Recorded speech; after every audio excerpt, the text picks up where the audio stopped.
Meet Hans, the main character of our events, and now we will see how he dies in the future. We understand that the main character is surrounded by a large bunch of zombies and is at a dead end. Now we see that, apparently, Hans has been bitten by a zombie and is bleeding. The main character cannot get up and understands that apparently this is the end. We see a zombie who was previously a soldier sneaking up on him. The main character remembers how it all began and how the world came to the point where now there are practically only zombies on the planet. Hans thinks that because of the greed and malice of humanity, it was unable to resist the emerging epidemic. After the zombie apocalypse, humanity split into gangs and began to destroy itself. In this chaos, our main character Hans lived for about 3 years following his own rules. We see that the main character is left alone against a crowd of thousands of zombies. A horrific crowd of zombies has attacked Hans, and now it will be the end for him.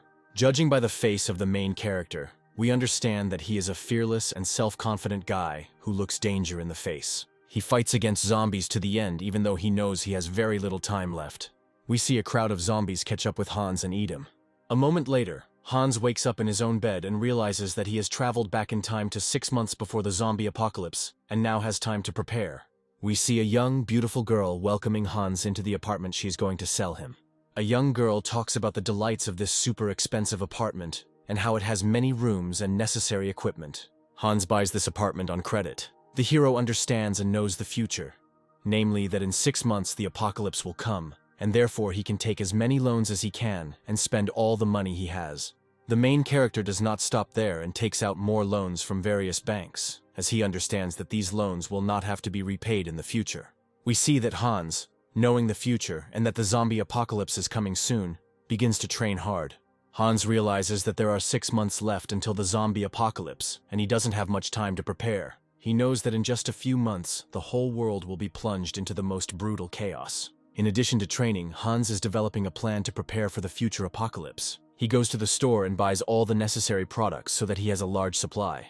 After buying groceries, Hans sits down at a cafe and begins to eat lunch. But he runs into his work colleagues. We see that Hans did not expect to see them here and is very surprised by this. We are shown Hans's co-workers, including his evil boss. We are shown the face of an angry boss who is unhappy that Hans has stopped going to work. Here we see that Hans remembers the future, and he remembers that the evil boss in the future became a coward and a weakling. Hans's evil boss tells him that he should go to work immediately or he will take action and punish him. Hans gets up and is about to leave, because there is no point in wasting his time talking to them. Suddenly Hans' boss grabs him by the clothes and says that he is not going anywhere. Hans turns around and tells the boss to remove his hand or he will kill him. We see the boss's surprised face as he had no idea he could get such an answer. Next we are shown the events that take place against this backdrop, namely a zombie devouring some girl. Hans notices this and immediately decides to do something. We see Hans take his sword out of his bag a second later. Hans's boss thinks that our hero has taken out his sword to kill him and screams in horror. However, we see that Hans ran towards the zombies. The rest of Hans's colleagues don't understand what's going on. We are shown how Hans confidently deals with the first zombie. He cuts it in two with his razor-sharp sword. We see that not a single muscle on our hero's face twitched, as he had done this thousands of times in the future. Hans notices that there is a whole crowd of zombies ahead. But in his mind, the apocalypse was supposed to start in 3 months, and he does not understand why it is happening so early.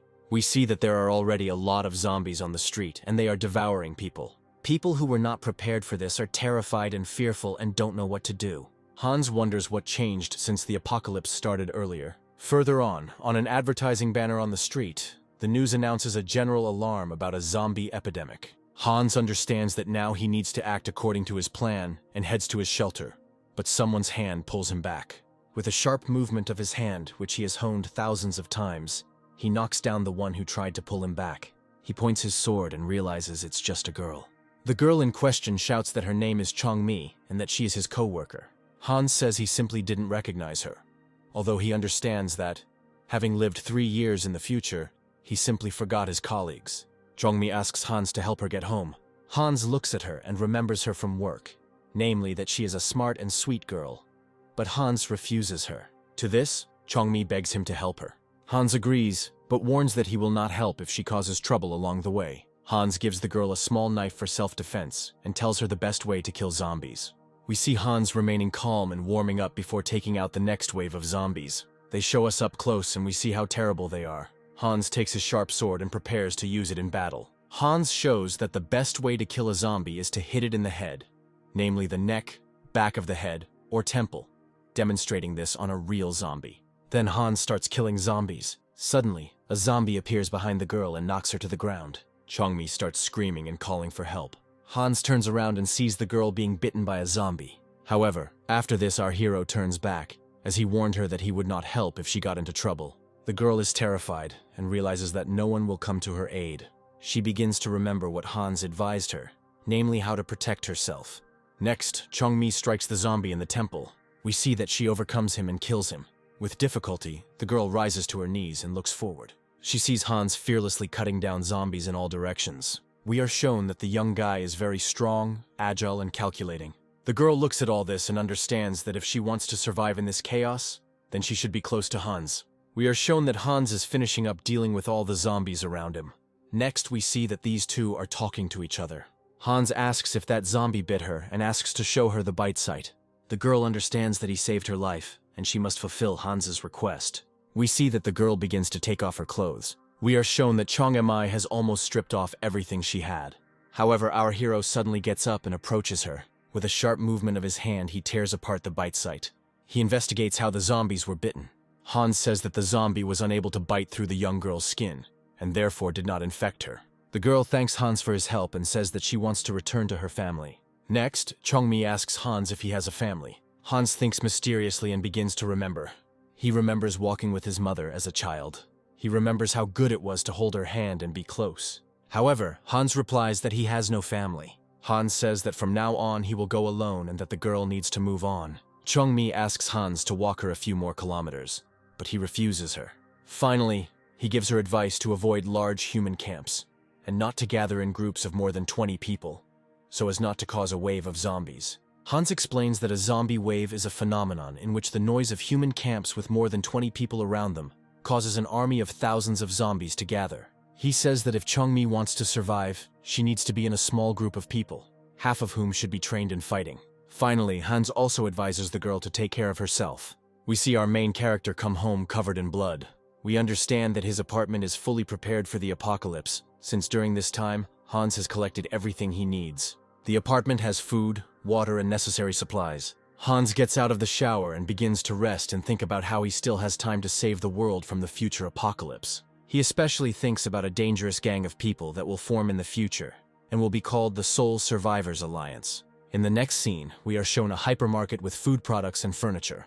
We see a crowd of zombies eating some person.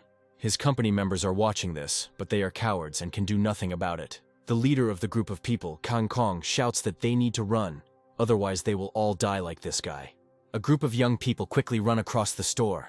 A moment later, we are shown that one of the girls has been grabbed by zombies and they are starting to eat her. Another zombie is approaching a crowd of people, and right now, we need to take action to protect people. The group's leader, Kang Kong, begins to clear the way for his friends to pass on. On the way, they meet a couple more zombies who are going to attack this group of people. The company understands that now it is either fight or flight, but then everyone saw what their leader had come up with. We realize that Kang Kong has climbed onto the shelves of food and is giving everyone his hand so that they can climb up. We see Kang Kong pick up all his friends one by one, and he is the last one left. Suddenly, one zombie grabs Kang Kong's brother, whose name is Kong Hyuk, by the leg. The leader of the group takes out a kitchen knife, intending to use it to help his brother. With a sharp movement of his hand, he cuts off the zombie's hand and frees his brother.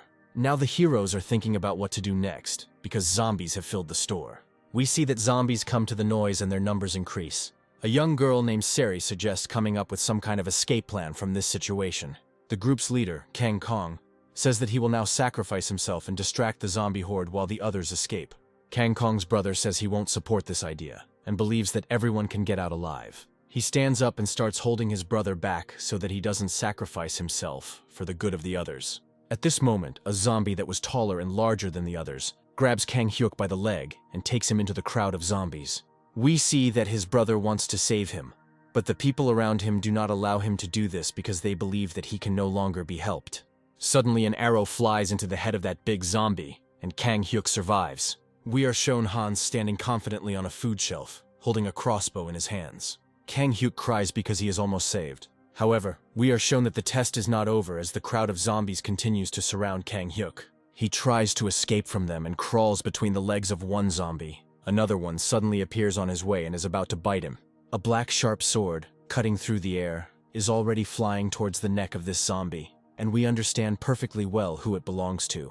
4 zombies receive a well-aimed crossbow arrow to the head in 2 seconds. Like a wild falcon with divine vision, Hans shoots all the infected. Kang Hyuk looks at Hans and thinks that an angel himself came down from heaven and saved his life. An incredibly beautiful shot of Hans jumping into a crowd of zombies and swinging his razor-sharp sword. Like paper houses, the infected ones fall one by one to the floor from Hans' blows.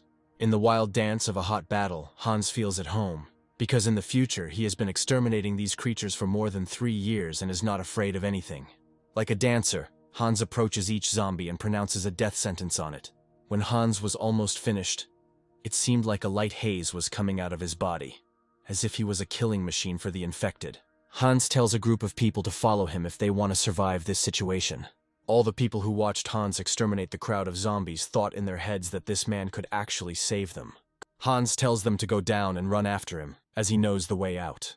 A crowd of young people descend and begin to help Hans hunt zombies. The group leader is attacked from behind by an infected woman. At that moment, a metal tin can flies at her head. We see that friends in this company protect each other. Hans takes the entire group of young people to a safe place he knows inside the store. Hans sits down in a comfortable soft chair, catches his breath from the heated battle, and tells Kang Hyuk to take off his clothes.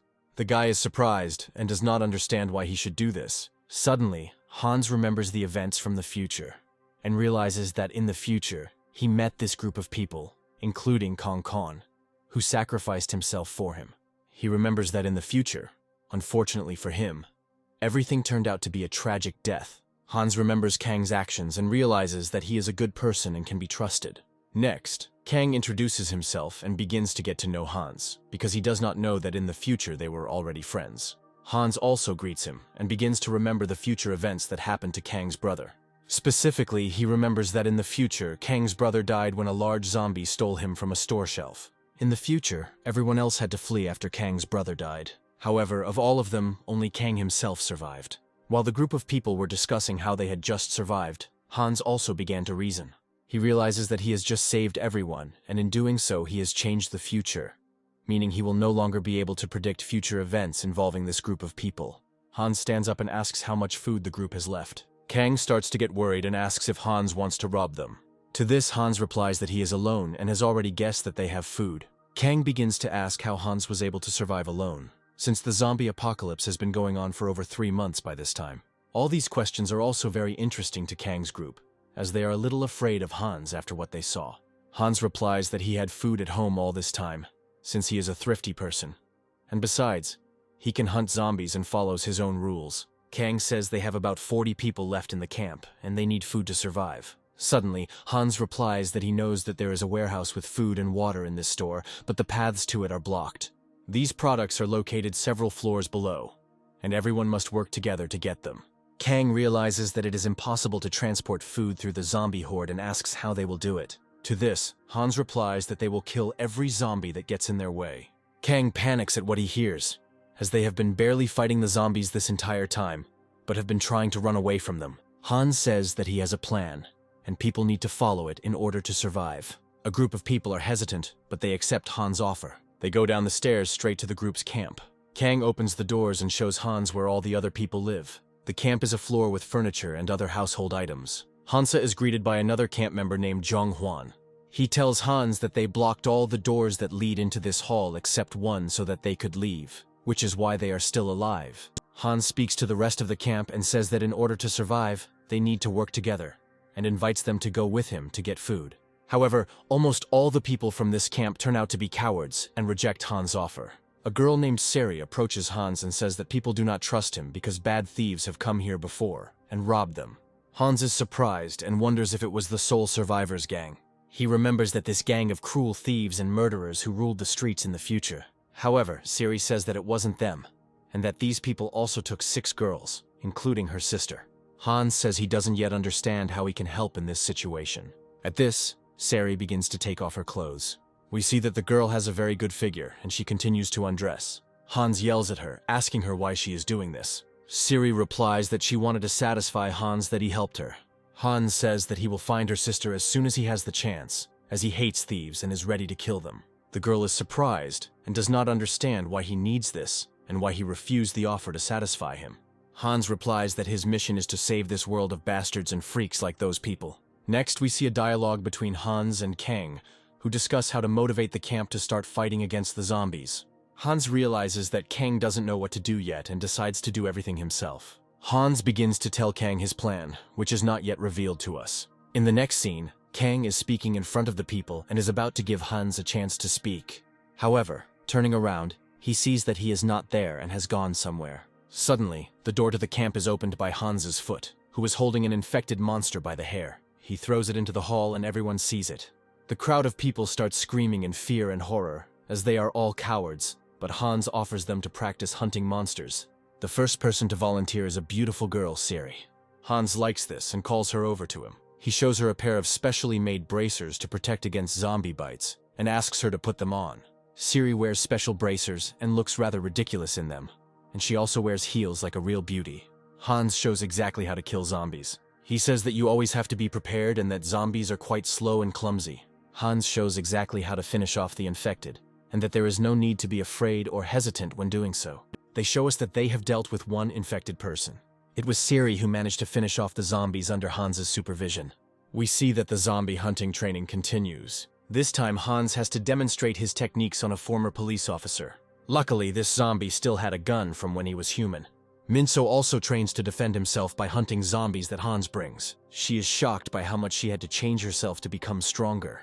We see that the training is taking place in public, and only 8 people out of the entire crowd are ready to fight. Hans's plan was for one group to block the entrance doors on the first floor, while the second group on the left took the food supplies.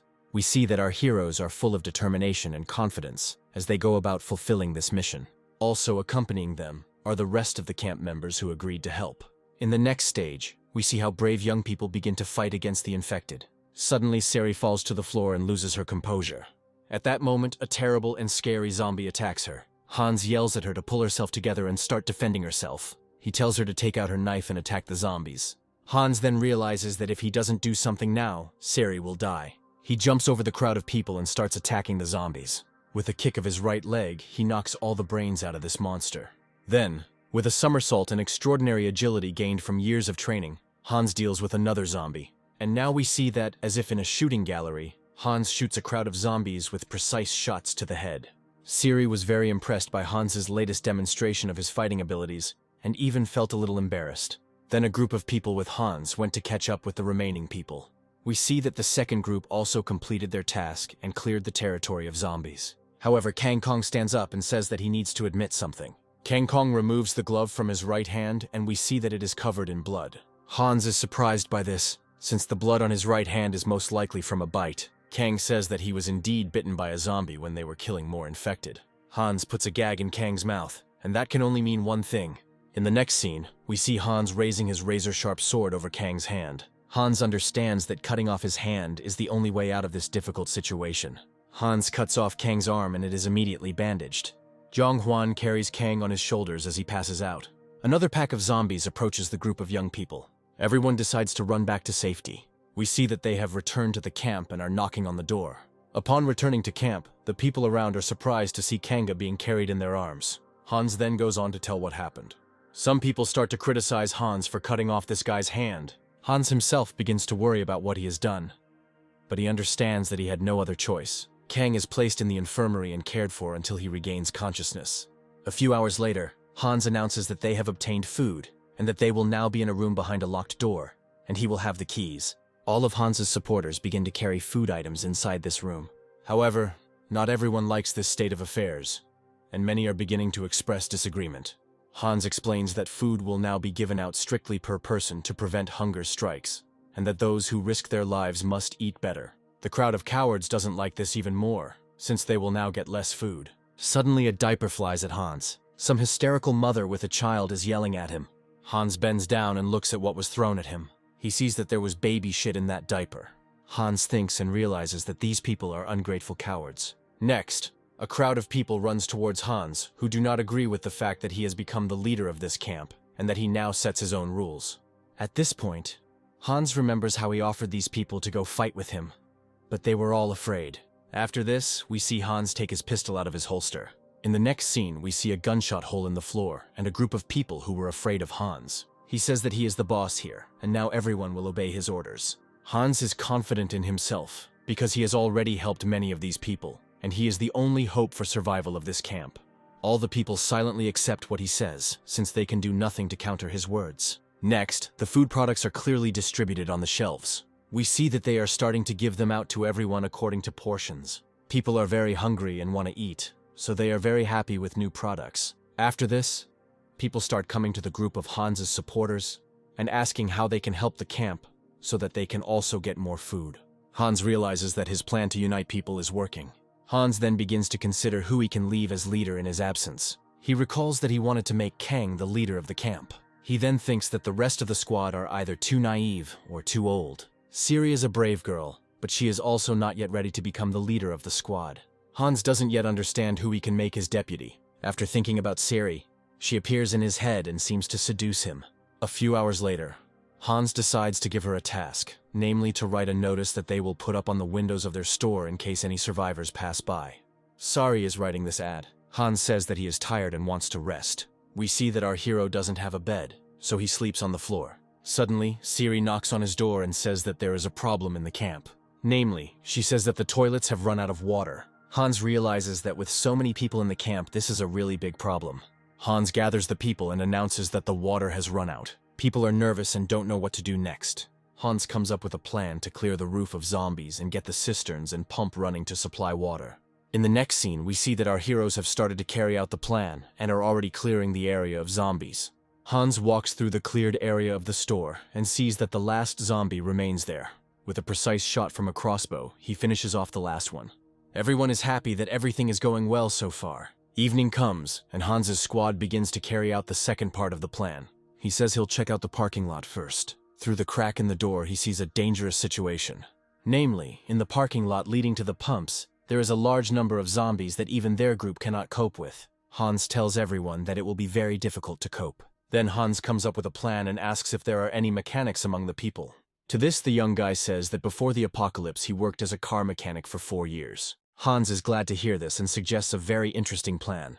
We see that Hans's plan is making people nervous. In the next scene, part of Hans's squad is running from a horde of zombies in a parking lot. It turns out that their task is to distract the zombies so that Hans and the auto mechanic can find cars and block the zombies' path with them.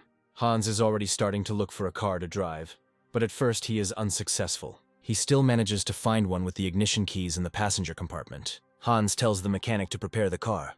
However, he tells him that he needs to find a suitable battery. Then the two of them go looking for the battery, and they see the car they need and want to open it. There is someone knocking from inside this car. Hans opens the doors and sees something horrifying. It turns out that there is a little zombie girl sitting inside the salon. Hans thinks for a second, but does what he must. A moment later, our heroes are running across the parking lot with the discovered battery. A crowd of zombies is chasing them and trouble could happen. Hans protects the mechanic while he installs the battery. Hans understands that now there will be a battle in which he must give his best. We are transported behind the zombies, and from here we can clearly see how Hans begins to exterminate this crowd. Hans is getting very tired and his strength is almost gone, and the crowd of zombies is getting bigger. Hans gives his last strength to this fight. Now Hans is shouting at the mechanic to speed up, otherwise they will both die. It looks like everything could end very tragically for our heroes now, because the infected have already surrounded them. The mechanic shouts that he has finished fixing the car and they can go. Our heroes suddenly jump into the car, fighting off a crowd of zombies. Next, in the car, Hans and the auto mechanic destroy the rest of the zombie crowd much faster. Our main character drives very well and wants to get there in time for the others. We see that the second part of the group has also started the truck by this time. The truck must be positioned parallel to the exit, and Hans must cover the remaining gap with his car. This is what the passage looks like, which our heroes have almost closed. The mechanic who is sitting in the car with Hans shouts that they are going to crash. However, Hans keeps his cool and drives backwards. The trip ends with a sharp blow and the path for the zombies is blocked. Now we understand what exactly Hans's plan was. The third group of people, who had been distracting the main part of the zombies all this time, also survived by climbing onto the truck. They begin to finish off the last of the infected. Hans sees that they have one last effort left to make and joins them, cutting down the crowd of zombies from behind. So this battle is over and our heroes lie without strength. Hans says to bring the rest of the camp to the parking lot to help clean up the area. We see that the rest of the camp members have arrived at the parking lot. Hans shows them that they need to put all the zombie corpses in order to be able to stay here. Not everyone can stand this picture, and the girl starts to feel sick. Then people begin to clean up the area and remove the corpses. Hans discovers another warehouse with food products that apparently did not have time to be delivered to the store before the apocalypse. Everyone around was very happy about this. Next, people from the camp begin to deliver food to the appropriate room.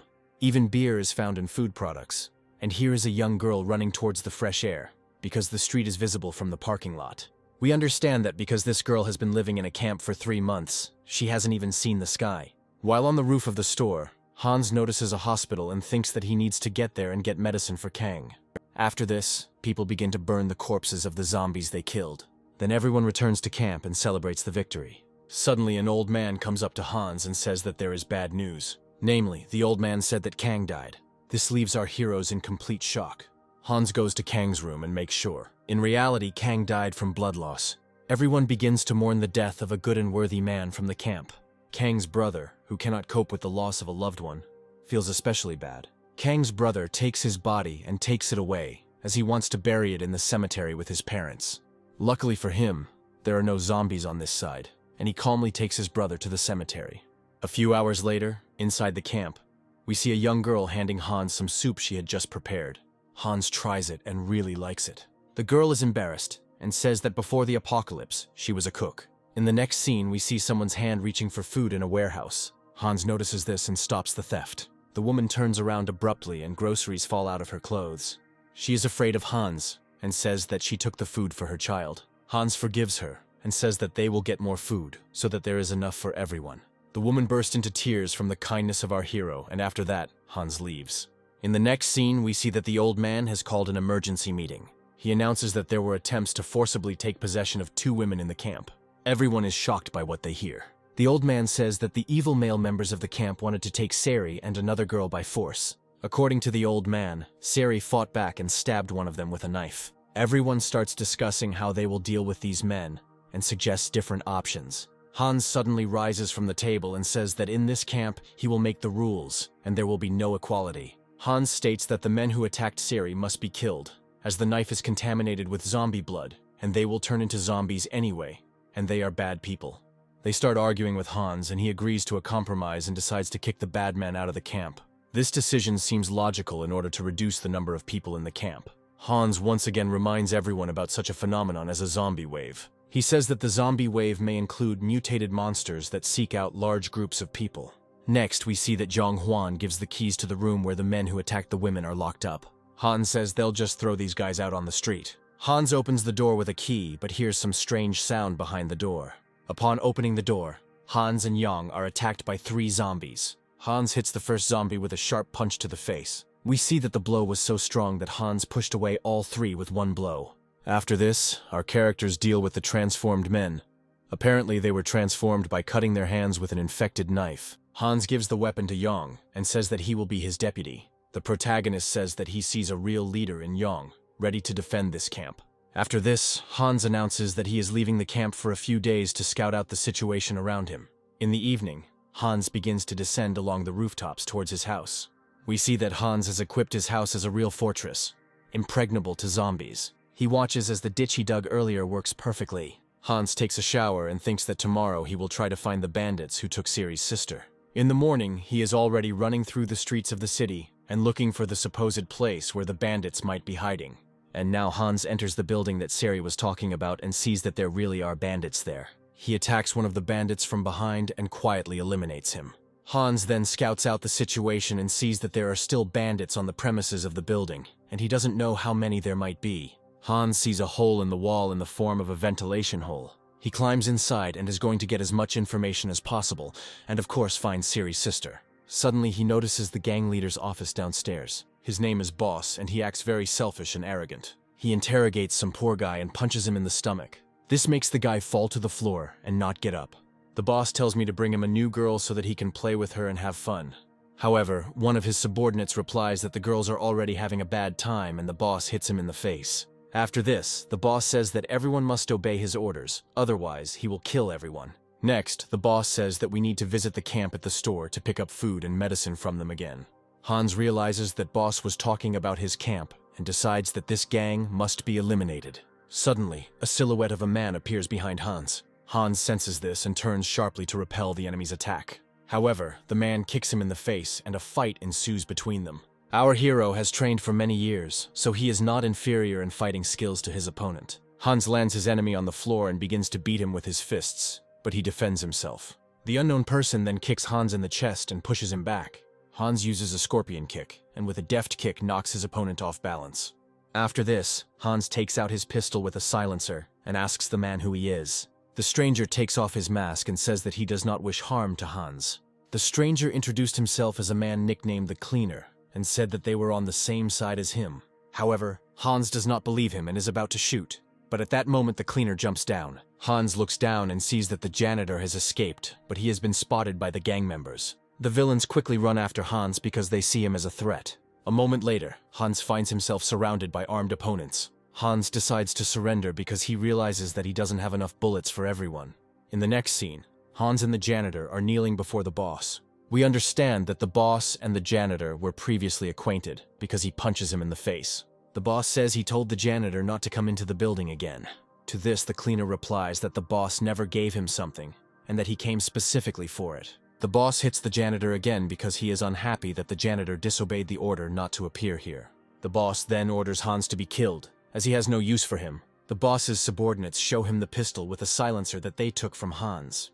The boss asks our hero where he got the firearm and why he didn't use it against his gang. Hans confidently replies that if he had more bullets, he would have shot all of his subordinates. The boss laughs hysterically at Hans's confident words. The boss says that they also have firearms and even machine guns, so some cute guy is no problem for them.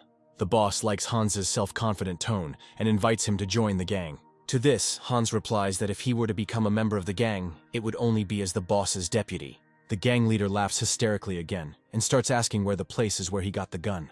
The boss says this is Hans' last chance to survive. Our hero with red hair says that he got the gun 4 days ago from a gun shop, which is 3 hours away from here, and that there are other weapons there. Hans convinces them that his words are true and that they can find machine guns and pistols for themselves, after which the bandits go to the store for weapons, and Hans and the Cleaner are left with one guard. The guard leaves Hans and the Cleaner alone because he wanted to go to the toilet. At this point, Hans begins to cut the rope that tied him. The Cleaner looks at this and does not understand who this Hans is and why he acts so confidently. We see that Hans's boot has a special blade. Hans frees himself from the rope and is about to kill the guard with a special wire. Hans climbs onto the ceiling and waits for the guard to return. Hans jumps from the ceiling onto the guard, knocking him over and strangling him. The security guard couldn't do anything because he wasn't prepared for such a situation. Hans takes the guard's radio. In the next scene, we see a gang of bad guys who came to the gun shop indicated by Hans. The boss realizes that Hans has deceived him, and there have been no weapons here for a long time. The boss calls the security guard Hans and the Cleaner on the radio and asks if everything is okay with them, and the voice from the radio station replies that everything is fine with them. The gang returns to their building to find that Hans and the janitor have escaped. Suddenly, boss realizes that Hans might have come to their gang to free the hostages. The boss calls the hostage guard on the radio and asks how they are doing. The hostage guard is a big guy named Steve who has a machine gun. Steve replies that the hostages are under control. At this moment, a voice calls boss on the radio and says that Hans is on the roof of the building. All the gang members go upstairs to find our hero. Next, the bandits find an abandoned radio station. One of the bandits picks her up and says that he will find the bastard Hans and kill him. At that moment, some object flies into the back of his head, killing the bandit. Turning around, everyone sees Hans with axes in his hands. Our hero swings another axe with the aim of killing someone else. With all his might, Hans throws another axe into the crowd of enemies and eliminates another gang member. Hans then runs to a place prepared for battle, where he has more axes hidden. Hans, having no weapons, begins to eliminate one bandit after another using only axes. With centimeter precision, Hans eliminates another bandit. Hans then goes into a melee attack and jumps into the crowd of enemies. While in the air, Hans manages to knock out another bandit with his foot. We see that our hero is surrounded by enemies, but he still hopes to survive and defeat them. Hans begins to be attacked by bandits, and he begins to eliminate the gang. While destroying one after another, our hero looks around and manages to repel attacks from behind. The fight continues, and Hans is not losing yet and manages to destroy about 6 people. We see Boss take out his gun and is about to shoot Hans. However, because he is surrounded by his subordinates, the boss is unable to fire a shot. Hans continues to eliminate one bastard after another. He has no equal in hand-to-hand combat, because in the future he survived for 3 years in such conditions. Hans then notices a rifle lying on the floor and jumps after it. Standing up, Hans takes the safety off his rifle and says that this is the end for all his enemies. The bandits see weapons in Hans's hands and literally wet their pants from fear. Hans pulls the trigger of his rifle and starts shooting all the bandits. However, the boss runs away from the battlefield like a coward, and Hans does not have time to catch up with him. We see that our hero has dealt with all the freaks. Suddenly Hans hears a familiar sound. He comes to the edge of the roof and is horrified. He sees that a huge wave of zombies has approached his building, eager to devour everyone in the building. Hans realizes that he has very little time left. He knows that among these zombies, there must be a mutant who is leading them all. Hans goes down into the building and sees that the zombies have broken through. Hans runs into another room and kicks down the doors. He sees that the guy whom Boss had previously interrogated and beaten was left here. Hans opens this guy's mouth. Hans begins to bring the big guy back to his senses so that he can save him.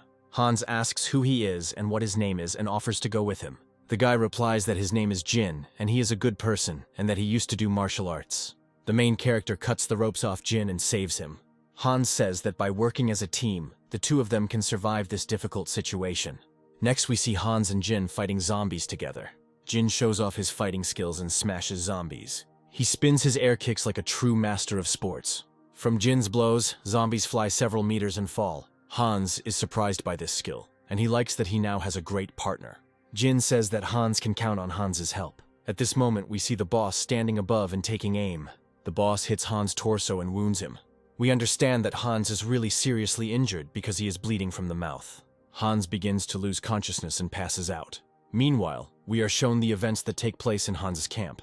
It turns out that a wave of zombies has also attacked Hans' camp, and without his main protector, the people are doomed. People are saved by leaving the main camp area, and Zhang Huang gives people time. Zhang Huang is abandoned by the rest of the people and they run away. However, the zombies penetrate even deeper into the camp, damaging all the barriers. We see that people were not prepared for this, because without Hans, no one was monitoring the situation.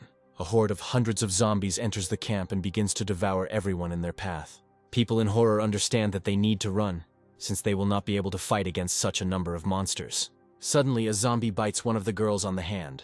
However, a guy saves her and throws the zombie aside. There are too many infected and it is impossible to resist them. All remaining survivors begin to flee to the basement. Luckily, the door to the basement is open and everyone starts running there. Miraculously, the last person manages to close the door behind him. After the zombie attack, we realize that there are about 15 people left in the camp. The girl says that she is feeling dizzy from stress, and the guy who saved her earlier starts to calm her down. The girl feels cared for and is touched by it. Also, another guy feels tired and is being consoled. Suddenly, he turns into a zombie because during the battle with the zombies, he was most likely bitten. Having turned into a zombie, he bites the first person he comes across. At this point, we are shown that the girl who was feeling unwell also turned into a zombie and bit someone on the hand. The situation is taking a very tragic turn. We are shown Hans coming to his senses. He suddenly hits Jin in the face because he doesn't have time to understand where he is. Jin flinches from the blow and says he's a friend. Jin tells Hans that he saved him from the boss and the zombies by dragging him into another room. Hans shows that he has armor, but the bullet was unable to penetrate it, only causing minor damage. At this moment, the guys hear some strange sound and prepare for the worst. The same guy who called himself a cleaner comes into the room. He says that he is ready to fight on Hans and Jin's side because he wants to destroy the gang and the boss. The janitor convinces Hans to take him along because he wants to help and be useful. In the next scene, we see that the janitor actually fights well against the zombies. 3 guys confront a crowd of zombies and come up with a plan to escape from here. Jin also fights with all his strength, and we see that he is indeed a very capable guy with muscles. Hans comes up with a plan to escape this wave of zombies and calls everyone inside. We see 3 guys surrounded by a crowd of zombies. The glass begins to fail and crack under the pressure of the monsters. Suddenly, Hans shoots at another window and tells everyone to run after him. Hans makes a way for himself and his new friends. A group of zombies appears in front of them again, however. The cleaner says that he can handle them alone. Jin and Hans watch as a guy takes out an entire horde of zombies single-handedly. The janitor says he has his own fighting style, and he does it beautifully, energetically, and with taste. Turning around, the janitor says that if you're going to fight zombies, you have to do it cool. The guys deal with all the zombies in this part of the building and decide to leave it through the subway. They go down into the subway and walk with a flashlight. Suddenly, the guys notice some strange silhouette in front of them.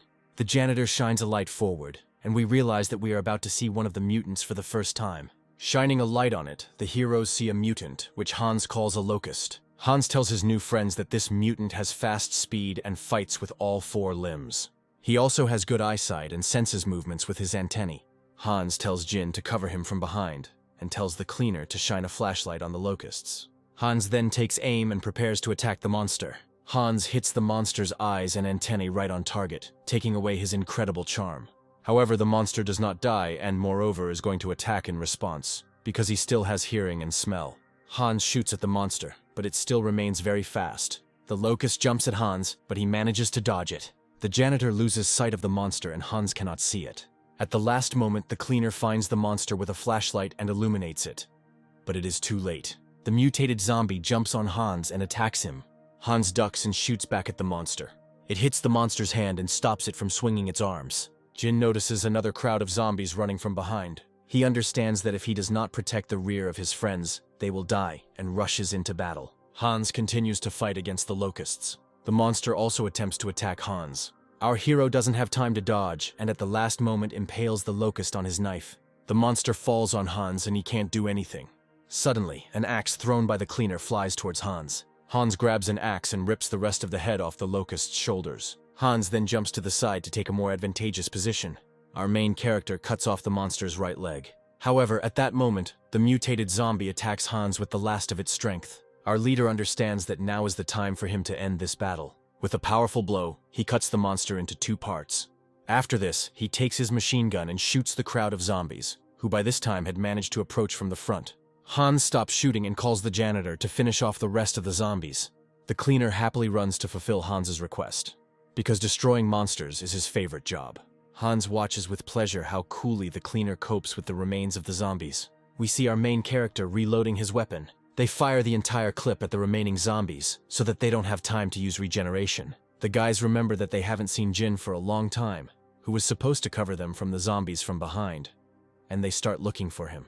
They find him a little further into the tunnels, covered in zombie blood, and we realize that Jin has done his job and was able to protect their rear and stay alive. The Trinity finds an exit from the tunnel, and is about to get to the surface. Hans says they need to hurry since they haven't destroyed the boss. The main character calls these two with him to help him finish off the boss, because strong people should stick together, and besides, he was convinced that they can be trusted.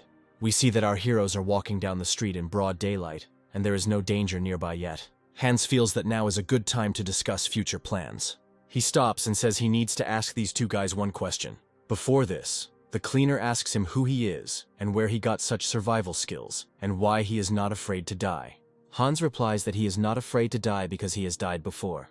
The guys are surprised by this answer and don't know how to react to it. However, Hans says that he was joking and is simply a very talented person, and that is why he was able to survive all this time.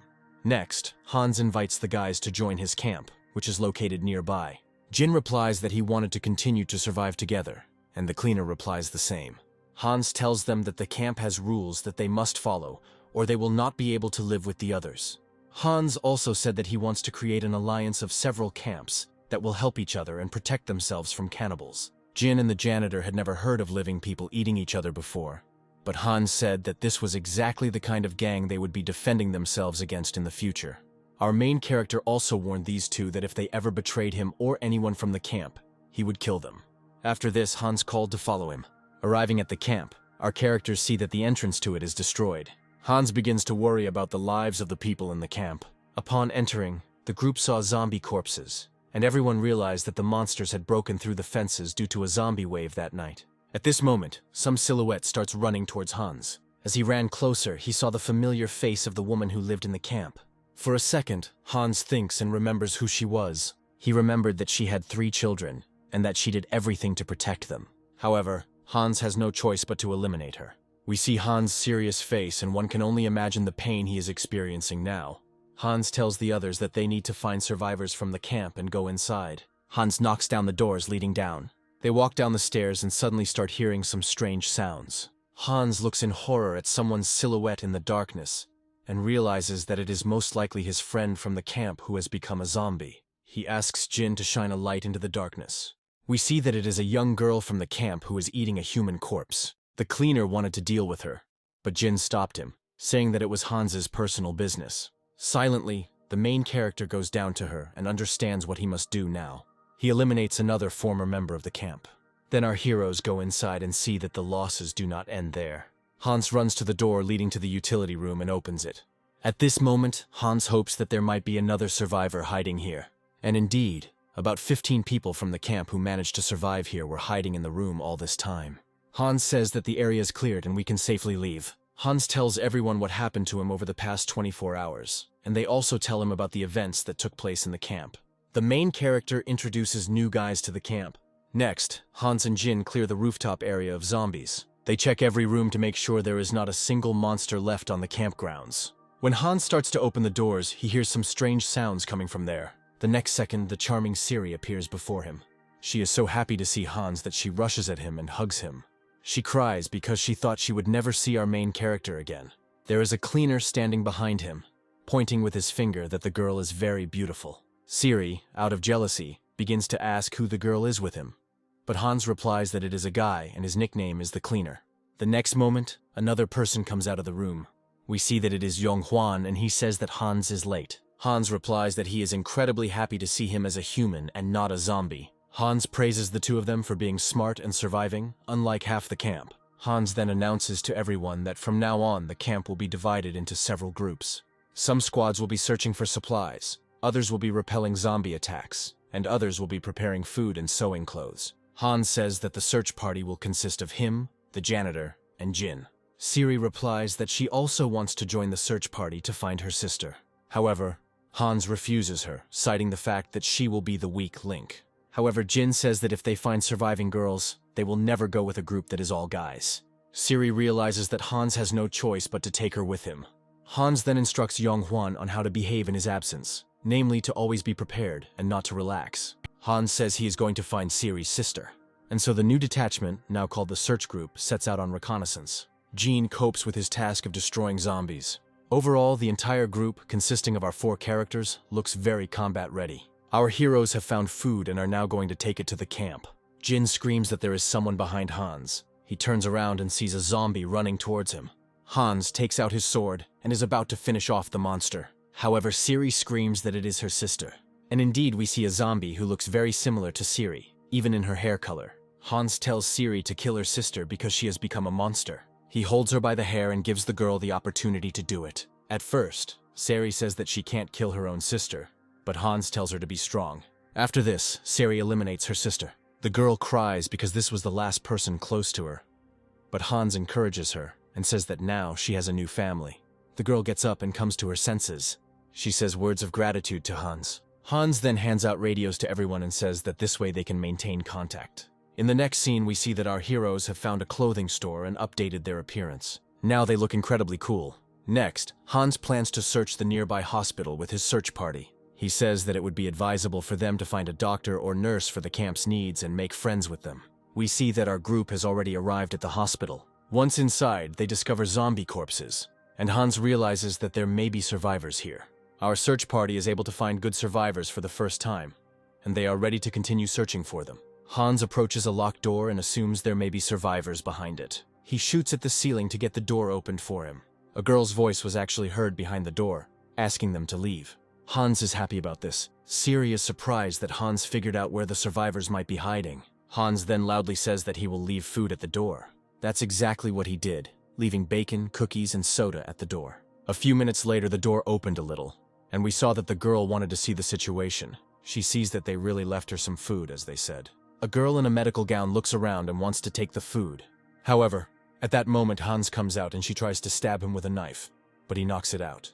The girl looks up and sees a tall, muscular guy with red hair in front of her. She is afraid of him and thinks that now he will harm her. Hans looks around the room and sees that there are traces of a group of people there. He asks the girl where the others are. However, the girl is afraid of him and does not tell him anything. Hans explains to her that he does not intend to harm her in any way and wants to be friends. Hans calls Sari and asks her to bring her food for this girl. The nurse is very surprised that there is a girl in this group and that she will now be fed.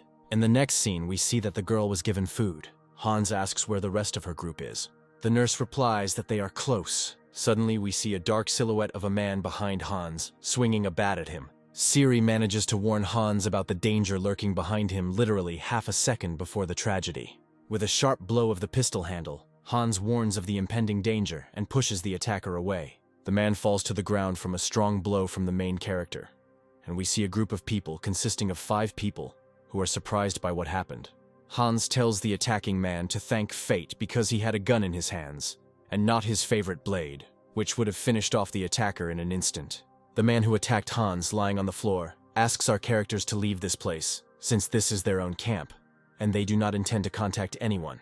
The stranger said that his name was Tom, and they perceive everyone who comes here as bandits and murderers, because they already had such a case. Hans says that he and his group came to this place to find supplies and survivors, after which they offer the survivors to form an alliance and cooperate. Hans asks the strangers, despite the fact that they attacked him, if they would like to form an alliance with his camp to survive together, share resources and help each other. These people were very surprised by Hans's proposal, since they had only known each other for a few minutes, and had never met anyone as friendly as him before. The doctor then says that they do not want to contact anyone because they are afraid, because 3 days ago a terrible incident happened, after which they do not trust anyone and are going to leave this place. The doctor approaches the window opposite our heroes and is going to show them something. The doctor opens the curtains, and our characters see a sign on the window that was written in blood by some bandits, after which the doctor begins to tell what exactly happened. He says that about 3 days ago they were sitting quietly in their camp and wondering how they would find food, as they were already starting to starve without food. Suddenly they heard the sound of motorcycles outside the window and some shouts. They opened the window and saw a couple running through the streets of the city, consisting of a young girl and a young guy, who were apparently running away from some kind of danger. However, they were not running from zombies or monsters, but from evil people who had a terrible appearance and rode motorcycles. That gang had weapons of bats and sticks, and their number was about 20 people. They saw that the bandits had caught up with the young people and beaten them up badly for fun, all the while smiling and laughing as if it brought them nothing but pleasure. After this, the bandit tied the young man to a motorcycle and dragged him down the street, thereby killing him. At that moment, the camp closed the curtains so as not to see all the horror that was happening on the streets, and also so that the bandits would not see their camp. The camp members could not help those young people because they did not have the weapons or strength to do so. So they continued to just sit and be afraid. Suddenly they heard some noise in the window, and with great fear the man decided to open the curtains and see what was going on there. Opening the curtain, he saw the crazy face of the bandit, who looked at them and said that now they know where there are more people so that they can play with them later. After this, an inscription appeared on the window, which the bandits made with the remains and blood of a young guy whom they had just killed in front of the camp. Hans, after hearing this story, says that if this camp joins their alliance, he will provide them with food and protection from these evil people. In exchange, they will follow the rules he sets and cooperate. Hans hands the man a radio that they will use to communicate and interact between the camps. The man is surprised by such kindness of Hans, and does not believe that at the present time there are still normal guys left on Earth. However, they begin to negotiate cooperation, and the camp they found accepts Hans's offer to form an alliance with his camp.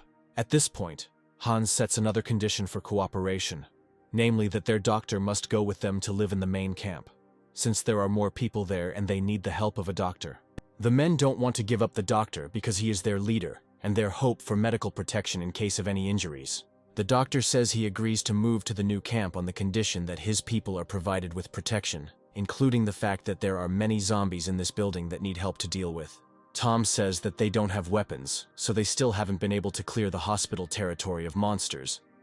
And that's why every second they are in danger not only from those bandits, but also from the zombies outside the door. Hans turns around and asks Sari to open the door leading to a hallway where a large group of zombies are located. The camp members scream in horror and ask not to do this, as they will not be able to cope with such a danger, and everyone in this room will die and be eaten. Sari slowly opens the door, behind which strange sounds are heard, and the camp members begin to hide in hopes of avoiding the emerging danger. However, they are faced with a view of a mountain of zombie corpses that the janitor and Jin had built while Hans was talking to the survivors.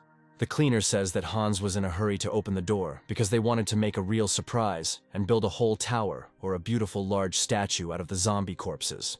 Hans tells the camp members that his camp members are very prepared, strong, and fearless people who are able to take care of not only themselves, but also other survivors.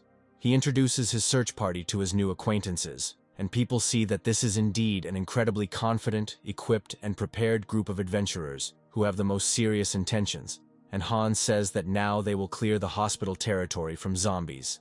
The people from the new camp are shocked by what they saw and still cannot fully believe that these 4 people are capable of clearing their large building of monsters without even applying maximum effort. Next, we are shown that Hans's squad has moved into the hospital corridors to clear the area of zombies, which they are doing quite well, but too slowly, since the zombies are in the patients' rooms. Hans comes up with a way to speed up this process and shoots a pistol at the ceiling to attract monsters to the noise from the shot. As usual, the zombies react to loud noise and begin to emerge from their chambers directly into the hands of our cleanup squad. Hans, maintaining his usual composure, destroys one zombie after another, just like his comrades. Next, our characters go straight down the corridors and find a door that is closed by members of the camp with various mops and sticks, and they conclude that there are even more zombies behind this door. Hans says that they can't leave it like this and that the entire hospital area needs to be cleared, so they open the locked door.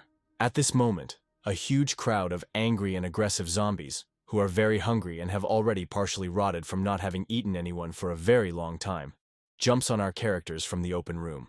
One of these zombies jumps on the cleaner, and he notices the danger only at the very last moment, when it is too late to dodge the bite. Hans yells at the janitor to duck down and kills the zombie, attacking the janitor with a precise shot to the head. However, after Hans's second shot, more zombies start to emerge from the chambers, thus locking our characters in a bad situation, since now they have no escape route. Meanwhile, the members of the new camp fight off zombies at the entrance to the room where they live, as Hans ordered them to provide protection from behind and gave them weapons to do so. Tom says that while Hans and his squad are clearing the main area of the hospital, they should guard the stairs they climbed and the rear. Next, we see our squad breaking through a crowd of zombies, destroying anyone who gets in their way. The cleaner displays particular fury and dexterity, whose axe eliminates any monster it touches. We see that Hans's squad managed to clear the hospital's Aspen territory of zombies, and now its inhabitants are safe and can exist in peace. Hans and his squad return to their new acquaintances and say that almost the entire territory is cleared and they will no longer worry about their lives. Hans then says that they will now return to their main camp taking the doctor, but will return here tomorrow with new food, clothing, and other necessary resources. During this time, Hans leaves all the food they took with them as a guarantee that his squad will return. Tom thanks Hans for his help and cooperation and realizes that the hospital camp was actually very lucky this time to have been found by such good people. The doctor takes with him medicines, drugs, and various medical devices to supply Hans's main camp, and our characters are about to set out. Suddenly, Hans is called by the main camp on the radio and is informed that military personnel have arrived at the camp, demanding that some of the camp's food products be transferred to them to support the active army. Hans is very surprised that firstly, after so much time, there is still an army left in their city, and secondly, that these people are so brazen as to take food from ordinary people. Hans says that they urgently need to move to the main camp, and that no food should be given to anyone until he arrives. Hans's detachment, together with the doctor, set out for the main camp, which was about a 15-minute walk away. Suddenly, Hans fires a pistol into the air, attracting the attention of a huge crowd of zombies located nearby. All the people are again surprised at how Hans is acting and say that he has just put them in great danger. Hans says he has a plan for what to do next and tells everyone to run to the main camp. All members of the squad except Hans flee to the base camp, leaving Hans alone, as that is what he said to do. We understand that Hans has come up with his next plan, with the help of which he will deal with the new threat to his camp. Just a few seconds later, he is surrounded by a huge crowd of zombies, which he lured by shooting into the air. After this, the main character also starts running to the main camp, but by a different route. In the next scene, we see the military standing near the food warehouse, waiting for Hans to arrive, as the people refuse to share their food in his absence. A few minutes later, a sweaty Hans approaches them, apparently having been running all this time to come up with his plan to resolve the situation. The soldiers introduce themselves to him and say that they are soldiers of the city's active army, and that they are hungry and demand that Hans's camp share food at any cost. Hans says they will share food if they answer a few of his questions. First, Hans asked which unit these soldiers belonged to and where their superiors were. This question put the commander of the soldiers, named Jim, in an awkward position. From his appearance, Hans understands that these soldiers have not communicated with their leadership for a long time, which is most likely no longer alive, and that now they are on their own, and most likely do not obey anyone. Next, Hans is about to ask his second question and looks at the weapons these soldiers are wearing. In particular, Hans looks at the rifle that the soldiers have and wonders if they have cartridges for them. Suddenly, Hans tells the soldiers that he knows they don't have a single bullet, and that his unit, unlike them, is fully armed. This frightens the soldiers' commander, Jim, because he realizes that they actually do not have a single live round of ammunition with them. The situation escalates, and members of Hans's camp point their guns at the soldiers, who also point their rifles at our characters. However, Hans says he is willing to share the food because he respects the soldiers' service and wants to support them in this way. Jim is surprised by Hans's decision, because, in his opinion, these people from the camp could easily finish off his squad and take their rifles and everything they have with them. Hans says he wants to know the answer to his last question, namely, where the army's ammunition depot is located. The soldier says he cannot answer this question because they have state secrets and information about the location of this warehouse is a guarded secret. Hans accepts this answer and asks how much food the soldiers want to take with them. To this, Jim replies that they will take half of all the food that is in Hans's camp. The people in the camp start to get upset about this, and one of the soldiers tells everyone to shut their mouths and stop being unhappy. Siri says that soldiers should be grateful for the people helping them, and that soldiers should treat these people with respect. However, the soldier did not like Siri's answer, and he approaches her and says that he will now shut her mouth by force, and that she should sit silently in the corner while the men talk. With one movement of his hand, Hans calmly and confidently squeezes the face of the impudent soldier and tells him to calm down, otherwise he will drive all the soldiers out of the camp and will not give them even one bag of food. The soldier's superior, Jim, orders the brash sergeant to calm down and step back, because he is indeed behaving very brazenly. However, people still don't understand why Hans just gives the soldiers half of all the food supplies, because food is very important for the camp now, especially considering the fact that they found new survivors. Hans says to trust him and not interfere with the implementation of his plan. People fall silent and understand that if Hans said that he had a plan, that everything would be fine, and that they needed to follow it. The soldiers begin to collect food supplies and prepare them for transportation, as they arrived here in a car that they left near the store. The leader of the detachment of soldiers thanks Hans for his cooperation, and, having taken the half of the food he promised, the soldiers go outside. At this time, Hans calls the cleaner to him and says that there is a special and very important task for him. The cleaner understands that if Hans has such an expression on his face, it means he is planning something really insidious. We see the soldiers, having taken the food supplies, walking towards their truck, which was left near the store. They are happy that they managed to get food supplies, and that now they have about a week until they run out again and they have time to find more food. Suddenly, the military sees that in the place where they left the car, there is a huge crowd of zombies that has blocked the way, and they will not pass by them. The soldiers are very surprised by this, because when they arrived there a few hours ago, there were no zombies nearby, and everything was clean in this area.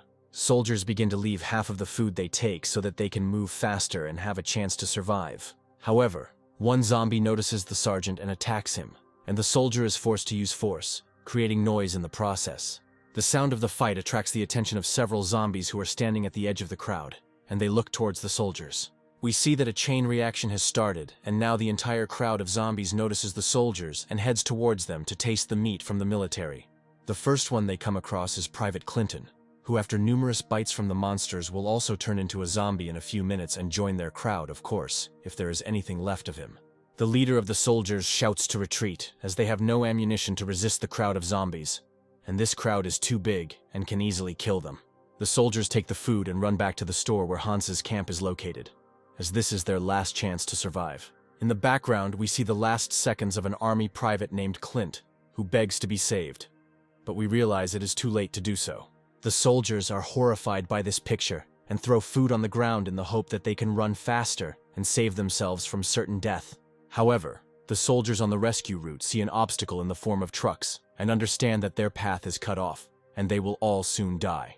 At that moment, a volley of homemade slingshots made by members of Hans's camp is fired from the roof of the trucks into the crowd of zombies. The soldiers froze in anticipation of a miracle, and they began to hope that they would be saved by these people from the fate of being eaten by zombies. They see the silhouette of Hans and his squad on the roof of the truck, who says that he can save the soldiers, but to do so, they will have to fulfill several conditions. The soldiers are happy about this and say that they will do anything to survive in this incredibly difficult situation. Before this, Hans expresses his dissatisfaction with the fact that the soldiers left half of the food they gave them because it was very valuable. Jim apologizes to Hans for this decision, but explains that if they had not left the food, they would have died because they ran slowly with the boxes.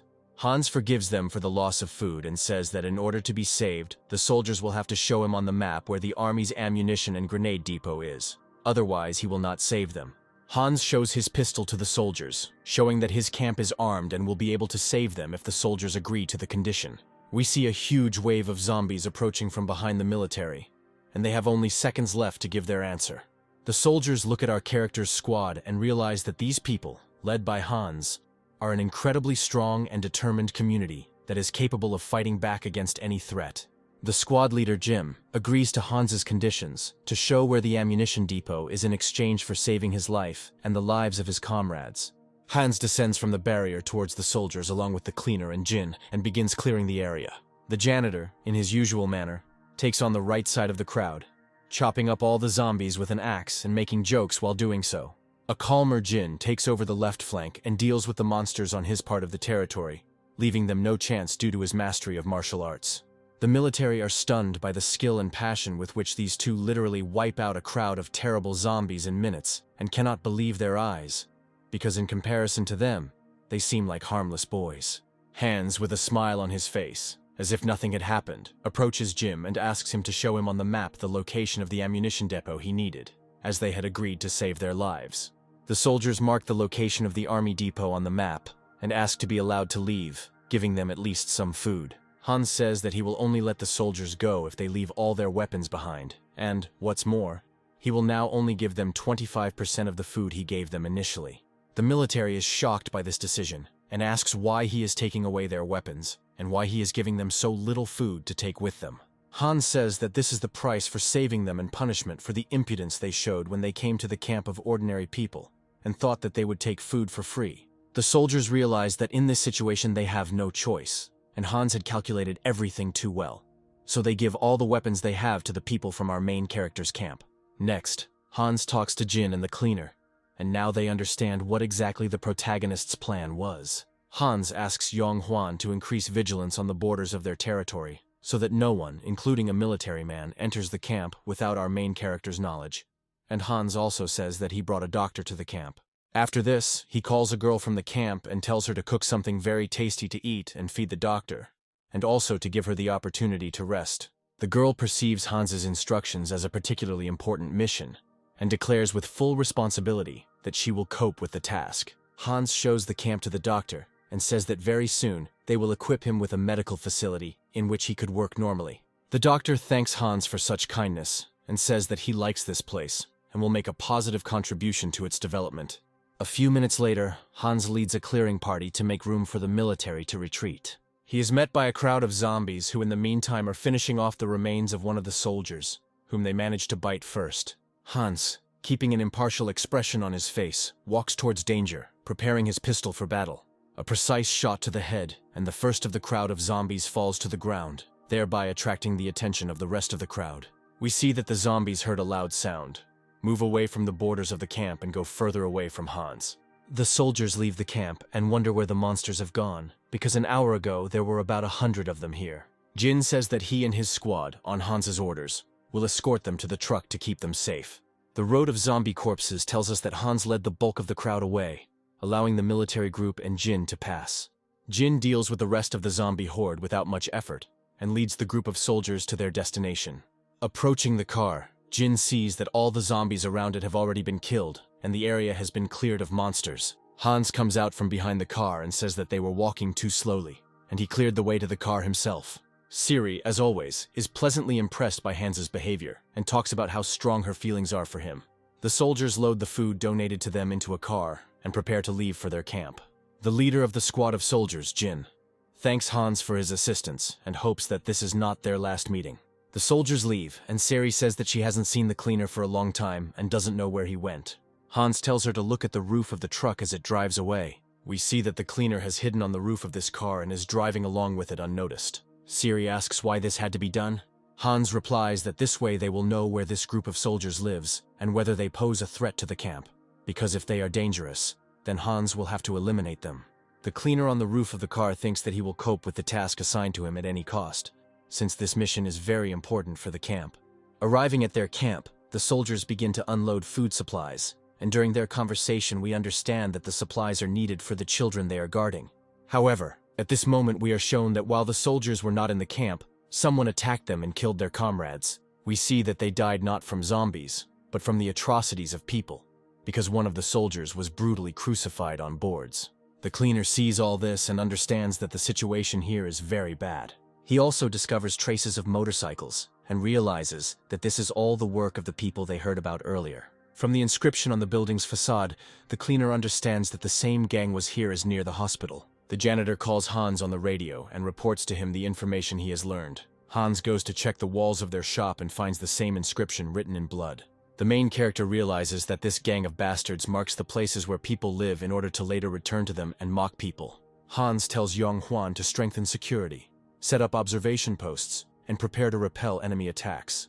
Hans is convinced that these bastards will attack them sooner or later, and he will have to defend this camp, even if it means eliminating the entire gang. Hans shows this inscription to the rest of the camp and asks them not to tell other people about it for now. In his head, Hans thinks about the Sole Survivors Alliance, who in the future became the main problem for humanity and caused the death of hundreds of people, and that this gang may be somehow connected to the Alliance. Hans is talking to the newcomers to the camp, namely 3 guys and 1 girl. He notices that one of the newcomers, named Ralph, has a very powerful physical build and large muscles.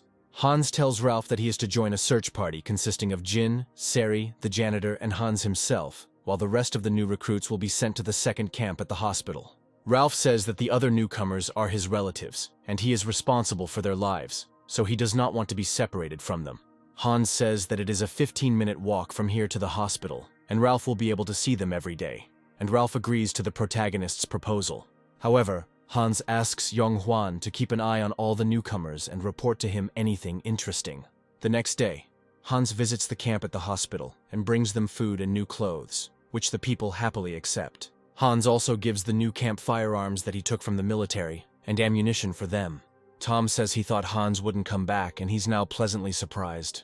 Next, Hans's search party studies the map on which the soldiers marked the location of the weapons depot and says that they need to get to it. The squad members ask how many weapons they should take from there.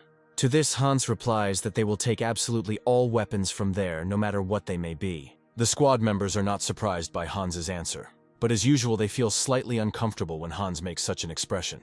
A few hours later, we see that Hans and his squad are beginning to survey the immediate area around the hospital in order to secure this new camp as much as possible. Hans finds canned food that someone has recently eaten, and realizes that someone has been watching the hospital camp all this time. Then Hans hears Seri's scream coming from another room. Entering inside, Hans sees the mafia boss who escaped from him a week ago pinned to the wall. Hans realizes that someone else found him and killed him, and now they are really in trouble. Near his 2 camps there is a gang of bastards on motorcycles that urgently needs to be eliminated. Later that night, Hans rests in the main camp, lying on the floor. Suddenly he hears strange sounds and immediately moves towards their source. As he goes down the stairs, he wonders what it could be. Perhaps bandits have infiltrated the camp. However, the source of the noise is a couple of young people who decided to retire from prying eyes in a secluded place. Hans becomes embarrassed and realizes that he's been overly vigilant lately and is about to leave. However, on his way, Yong Hwan appears and asks what is going on. He also saw a young couple and became embarrassed. Hans says that it is better for them to leave the young couple alone and go away. Yong Hwan says he didn't know Hans had a penchant for secretly watching other people kiss. For his stupid words, Yong Hwan gets hit on the head, and our characters go down to their rooms. The next morning we see the new members of Hans's camp actively training and improving their physical fitness. All this takes place under the strict control of our main character. He says that training is over for today and everyone should be ready to go on mission. Meanwhile, we are shown the events taking place in the soldiers' camp, namely, that a surviving child is found there. The soldiers were glad that the children remained alive and that they could find out from them what had happened there in their absence. The children say that on that day a gang of evil men on motorcycles appeared, killed the men, and then began to abuse the women, taking off their clothes. The cleaner reports everything he heard to Hans. Hans calls an emergency meeting to discuss the impending threat, and says that they need to prepare to fight the evil gang. People are asking how they will resist this gang of bastards. Hans replies that they will kill anyone who comes into the camp with bad intentions. The council members agree with Hans and say that they are waiting for instructions from Hans on how to proceed. This surprises our protagonist, because just recently these people were cowards, but today they are a close-knit team. Hans is given a piece of paper with a list of rules for his camp written on it. The man says that these rules were developed by Hans himself, and people wrote them down and will follow him to the end. The remaining members of the camp enter the room and express words of support for Hans. Everyone says that they are waiting for instructions from him, because now Hans is their real leader and protector. The protagonist says that he will develop a plan to protect the two camps, since now every life is very important to him. At night, Hans draws up a defense plan and tries to take into account all the nuances, since there are two camps under his protection. Hans begins to get headaches from constant thoughts about dangers and human lives. He thinks there is a connection between these bastards and the Sole Survivors Alliance, which according to his calculations should already be increasing its strength. Suddenly Hans realizes that the bastards who are writing the graffiti don't have their own camp, so they ride motorcycles, which means that either they're going to take over one of his camps, or they're going to leave the city and possibly join the Sole Survivors Alliance. At this moment, Sari comes to Hans and says that they need to go to dinner. Hans replies that he doesn't want to eat and is busy with work. Siri comes closer and says that Hans needs to rest more and eat food to have strength. Siri squeezes Hans's hand between her breasts and says that if he doesn't go eat, she will stay with him. After this, Hans realizes that he really needs to eat, otherwise Sari will pounce on him. While having dinner on the roof of a store, Hans hears strange sounds coming from the road. He looks through the night vision goggles to get a better look. The protagonist sees the headlights of motorcycles and realizes that the bandits are going to attack one of his camps, so he commands everyone over the radio to take positions. As we can see, the camp in the hospital prepared to repel the attack of the bandits. The main camp in the store has also taken up its positions and is awaiting the enemy's advance. They also blocked the underground passages to the store, setting up people and traps. Hans himself, along with Jin and Zhonghwan, took up a position between the hospital and the store in order to be there faster once we figured out which camp would be attacked first. Hans tells his comrades to kill the enemy without hesitation or regret because they know what horrors this gang commits. Zhonghwan and Jin understood Hans's order and were ready to act. The silence is broken by the sound coming from the radio station. Hansu reports to the camp at the hospital that the gang has attacked them. Hans's squad moves towards the hospital to help their people. Luckily, Hans gave the order to open the door leading to the crowd of zombies that they did not finish off last time. And upon entering the hospital, the gang met zombies, not people. Hans's squad went around the bandits from behind, and the main character hits the first freak with a pinpoint shot. The bandit falls into the hospital room and the others realize that they are trapped between zombies and Hans's squad. The main character's squad suppresses the remaining enemies with machine gun fire. After this, Zhonghwan closes the doors of the hospital, and the characters wonder why there were so few enemies here. Suddenly, Hans is told on the radio that the gang has attacked the main camp. Hans realizes that the attack on the hospital was just a distraction. Hans radios Siri, who is supposed to be on the roof of the store, but she doesn't answer. We see that by this time, Sari has already been attacked. She lies on the ground covered in blood and can't do anything. There's a bastard from this gang sitting above her and telling her that he's going to have a good time with her now. He licks his lips, realizing that he is about to have a lot of fun and that there is no one to help her. Hans realizes that the bandits most likely managed to climb onto the roof of the building using special equipment. Fearing for the lives of his comrades, Hans and his squad move to the main camp to finish off these bastards once and for all. While walking down the street, an arrow flies past Hans's leg, but does not hit him. Hans manages to dodge a volley of arrows from an unknown location at the last moment. However, the arrow hits the leg of Zhonghwan, who is slower than the protagonist. At the moment when they shot at Zhonghwan, the main character managed to see where the shooter was. Hans dodges more arrows and looks for a safe place. Jean helped his friend get to the car and saved him for a while. Hans runs to the car where his friends are sitting under aimed crossbow fire. Hans realizes that the bandits have also taken up their positions and have specifically positioned themselves so that they can attack him. Fireworks are thrown out of the window towards Hans and his friends. A firework falls near Hans and begins to explode, making loud noises. A crowd of zombies hear this sound and begin to move towards the source, and at the same time towards our characters. Hans begins shooting back at the monsters and realizes that due to Zhonghwan's injury and poor position, they are in a very dire situation. Hans asks Jin if he can throw fireworks to the place where the shooting is taking place. Jin replies that he can do it. Hans counts to 3 and suddenly rushes forward, attracting attention and giving Jin the opportunity to throw fireworks through the window. Next, we are shown events that took place half an hour earlier. On the roof of the store, Sari and Ralph stand in their positions. Siri says she heard some suspicious sound from another part of the wall. She goes to check on him because Ralph was afraid to go there. However, Ralph notices that the door to the roof is open, even though they closed it when they moved into position.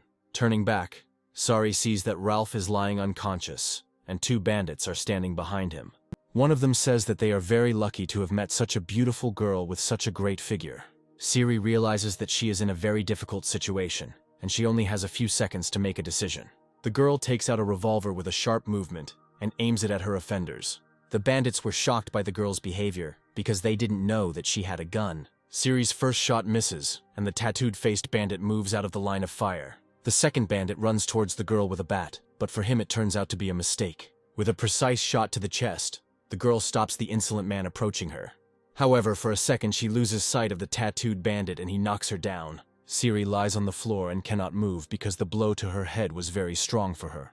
The bastard starts to pull the girl's clothes off, and we understand that something bad is about to happen. Siri begins to resist, but he puts a revolver in her mouth and says that if she does anything again, he will kill her. Siri spreads her legs in front of the bandit and says that he can do whatever he wants with her. The bandit is surprised by this, but continues to undress the girl. Siri hugs the bandit and makes it clear that she is going to kiss him now. From the girl's expression, we understand that this was her plan. With both hands, she grabs the bastard's head and presses her fingers on his eyes. At this moment, she pushes the bandit away from her with a blow of both legs. Rising to her feet, the girl takes out a knife and realizes that now she must decide to commit another murder. Suddenly, she feels pain in her cheek and realizes that she has been shot. Luckily, the bullet only slightly grazed her face and she is alive. The blinded bandit shoots in all directions in the hope of hitting the girl. Siri suddenly rushes forward towards the bandit, wanting to finish him off. However, the bastard manages to grab her and stop our character's attack. He brings the revolver to the girl's head and pulls the trigger. But because he had been shooting before, he ran out of bullets. Having gathered her last strength into a single hole, the girl deals with her offender and puts an end to this battle. Never before had she been so decisive in her actions and confident. She looks at the defeated enemy and thinks that Hans taught her to be like this. At this time, the main character runs towards the bandit, shooting from the window, and gains time. Jin throws a firework towards the bandit and hits the window. However, at that moment, an arrow was already fired towards Hans, which flies at incredible speed. There is a split second left before the arrow hits Hans right in the head. However, time seems to stop around him, and Hans manages to dodge. The arrow misses the main character, and Jin notices this, not understanding how Hans managed to do this. The protagonist shouts at Jin to take Zhonghuan and go to the main camp. Jin follows Hans's orders and takes away the wounded Zhonghuan. At this time, Hans shoots the zombies and attracts the attention of the other monsters, giving his comrades the opportunity to escape. The bulk of the zombies actually run towards the main character. Jin deals with the rest of the zombie horde and heads to the main camp. Hans is in a state of shock from how he dodged the arrow, because as far as he understands, time really did seem to stop. His right hand is shaking, and his inner instinct tells him that he can now predict danger. Sounds are heard from above, and Hans comes to his senses, realizing that he only has to deal with the bandits. A minute later, a group of bandits comes down to kill Hans, but they don't see him. The main character cold-bloodedly shoots the bastards who came out. This is his revenge for all those whose lives they ruined. With the hand of a dead bandit, he closes the entrance doors to prevent zombies from breaking into the building. Hans slowly climbs the stairs and talks about the role he plays in the lives of the people in the camp. He realizes that there are real bastards behind this door, and if he doesn't kill them, they will destroy his camp. His hand trembles, warning him of danger. Suddenly, a zombie appears behind Hans, which our hero notices too late. The monster pounces on the protagonist's back and tries to bite through his armor. Hans knocks out all of the zombie's teeth with an elbow strike, and it flies away. Turning back, the protagonist sees that zombies have broken through the door and a whole crowd is chasing him. He closes the second door in front of them, finding himself in the same room with the bandits. After this, Hans blocks the doors by wrapping the shelves. At this moment, they start shooting at Hans with a crossbow, but he manages to dodge. Hans starts shooting back and hits the first enemy. The main character's intuition tells him that the danger has not yet passed. Another bastard appears to the right of Hans. Hans throws a gun at him and hits him right in the head. The next moment, our character jumps up and kicks the bandit, but he blocks the attack and flies to the side. The bandit does not lose consciousness and gets up to continue fighting. Hans takes out his favorite knife and prepares for the next round of their battle. The bandit asks why Hans doesn't turn into a zombie, because he was just bitten and should become infected. We are shown that Hans's shoulder is actually covered in blood, but it is from zombies. Hans knows very well what it feels like to be bitten by a zombie, and knows that he is lucky this time. Hans asks the bandit how they knew about his movements. The bastard tells him that they found a radio station with the same frequency and eavesdropped on their conversations. Hans blames himself for making such a mistake in transmitting information that almost cost everyone their lives. After this, Hans asks what exactly the bandits are doing in this city. The villain tells him that they are going to join the alliance of rural survivors. What he hears sends Hans into a wild rage and he loses control of himself. He lands blow after blow on this man, leaving him no chance. He angrily beats his enemy and sits on top of him. Hans removes the bandit's mask and discovers the man's identity. In the future, he had already met him when he became the commander of the 4th Punitive Squad of the Rural Survivor Alliance. He was also known by the nickname The Bully. It now becomes clear to Hans that he has influenced events in the present, and the future is beginning to change. He recalls that in the future, the Bully's gang dealt with the local mafia themselves, after which they left and joined the Alliance of Rural Survivors.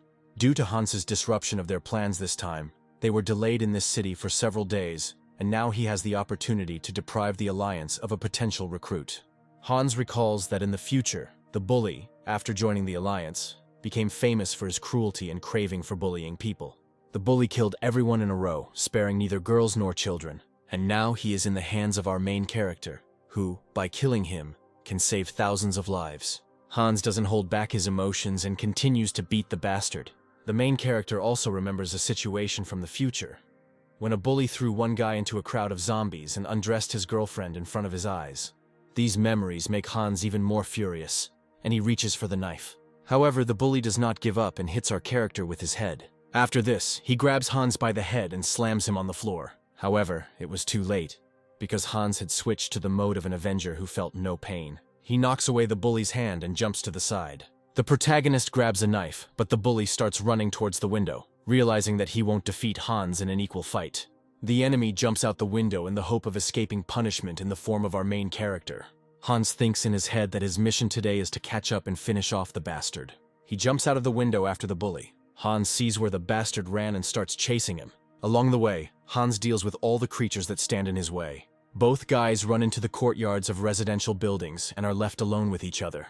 Suddenly, a bully with a stick in his hands attacks Hans from around the corner. The bastard hits our main character on the head with a stick, but he doesn't even move from the blow. The bandit froze in horror, not understanding why Hans didn't even blink from his blow. With a deft twist of his hand, Hans grips the handle and begins to act. He stabs his bully with a knife while remaining calm and cool.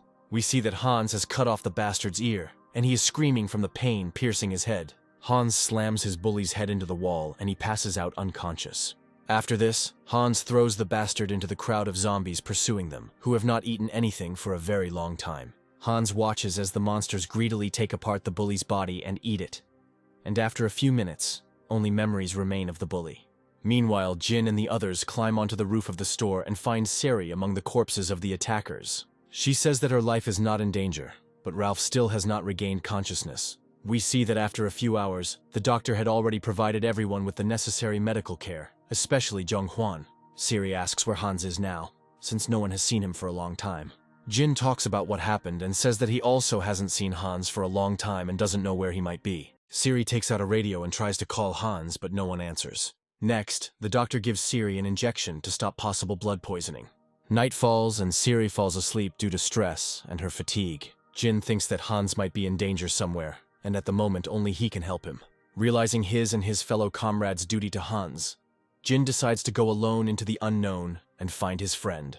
At this moment, Hans, somewhere out there in the courtyards of residential buildings, is trying to escape alone from the bloodthirsty crowd of monsters, so furiously trying to reach him. Being at a sufficient height, Hans assesses the number of monsters and understands that his current situation is very dire, and he has no plan on how to get out. We are shown how bad things are, and the scale of the problem really hits us. Hans is holding onto a thin pipe along the wall, which seems like it will soon give way and treacherously break. Hans holds onto the pipe with one hand and uses the other to cut off the hands of the zombies that reach out to grab him. Hans watches the sunrise and feels calm, and reflects that the second chance fate gave him was not in vain, and that he did enough to save many people, although he does not want to die. Suddenly Hans hears people screaming in a familiar voice. It was the voice of Kang Hyuk, who is the brother of Kang Kong, whose arm was cut off by Hans, and who died of blood poisoning a few weeks ago. Kang Hyuk did not come alone, but with a group of young people. He left a few weeks ago to bury his brother near his parents' house, and apparently he succeeded, and also managed to find new survivors. Hans thinks that fate has given him a third chance to do as much as possible for people and minimize the consequences of the apocalypse. We see that some time has passed, and Hans begins to come to his senses. He lies in a room in the main camp, and Sari lies on her knees next to him. Hans came to his senses and began to rise up in bed. This is noticed by Sari, who fell asleep while waiting for him. The girl hugs Hans and thanks God that he is still alive. She says how much she missed him and worried about him. And Hans says that he did everything he could to get back to camp. The people crowded at the entrance to Hans's chamber to see their leader and chief. There is a man standing at the entrance to the ward and not letting anyone in, as he wants to keep Hans calm. A girl shouts from the crowd and says that she has prepared a delicious tomorrow for Hans. The man takes the delicious food and says that he will give it to Hans, but he will not let her inside. Hans remembers what happened and that he managed to kill the bully. Hans's closest comrades enter the room and greet him. Hans asks how long he slept, as he feels refreshed and rested. The guys tell him that he slept for 2 days. The doctor says that Hans's condition is not in danger and that no one died in the bandits' attack. Hans is very happy that all the camp members were saved and that everything went well. After this, Hans says that there is no time to relax and it is time to get back to work. The people around him think what kind of monster Hans is, who even after such events cannot rest himself and let other people rest. Siri yells at Hans because he hasn't had enough rest and needs to gain strength to continue managing the camps. Hans recalls that the military camp had problems and that it was urgent to resolve the issue of forming a camp for the children and the military personnel who guarded them. However, he is reassured by the cleaner, who says that he brought the children and soldiers to their camp. He says that they are all safe now, and that a third camp will be formed on the school grounds where they lived, which will belong to Hans' alliance. The man tells Hans that while he was sleeping, they shared food and other resources with the soldiers and children. After which, he wrote everything down, and Hans will be able to read all the information. Hans was pleasantly surprised that while he was away, the camp members were able to organize themselves and do everything right and work as a team. After this, Hans asks to call Kang Hyuk to him to ask him about how he survived while burying his brother. Kang Hyuk comes to Hans's room and tells him about the events that happened to him. He says that he buried his brother near his parents' house and met his 3 classmates there, with whom he had been friends before the apocalypse. And when he returned to the camp, they saw Hans in need of help and helped him. After talking with Kang Hyuk, Jin comes to Hans and says that he also has something to tell. Jin tells Hans that the soldiers returned with the cleaner to the main camp and told him strange things about the cleaner. The cleaner, returning to the camp, was covered in blood and had a very strange appearance. When the soldiers were asked what had happened, they fearfully told them that on their way back to the main camp they had met a small group of people on motorcycles who were members of the gang.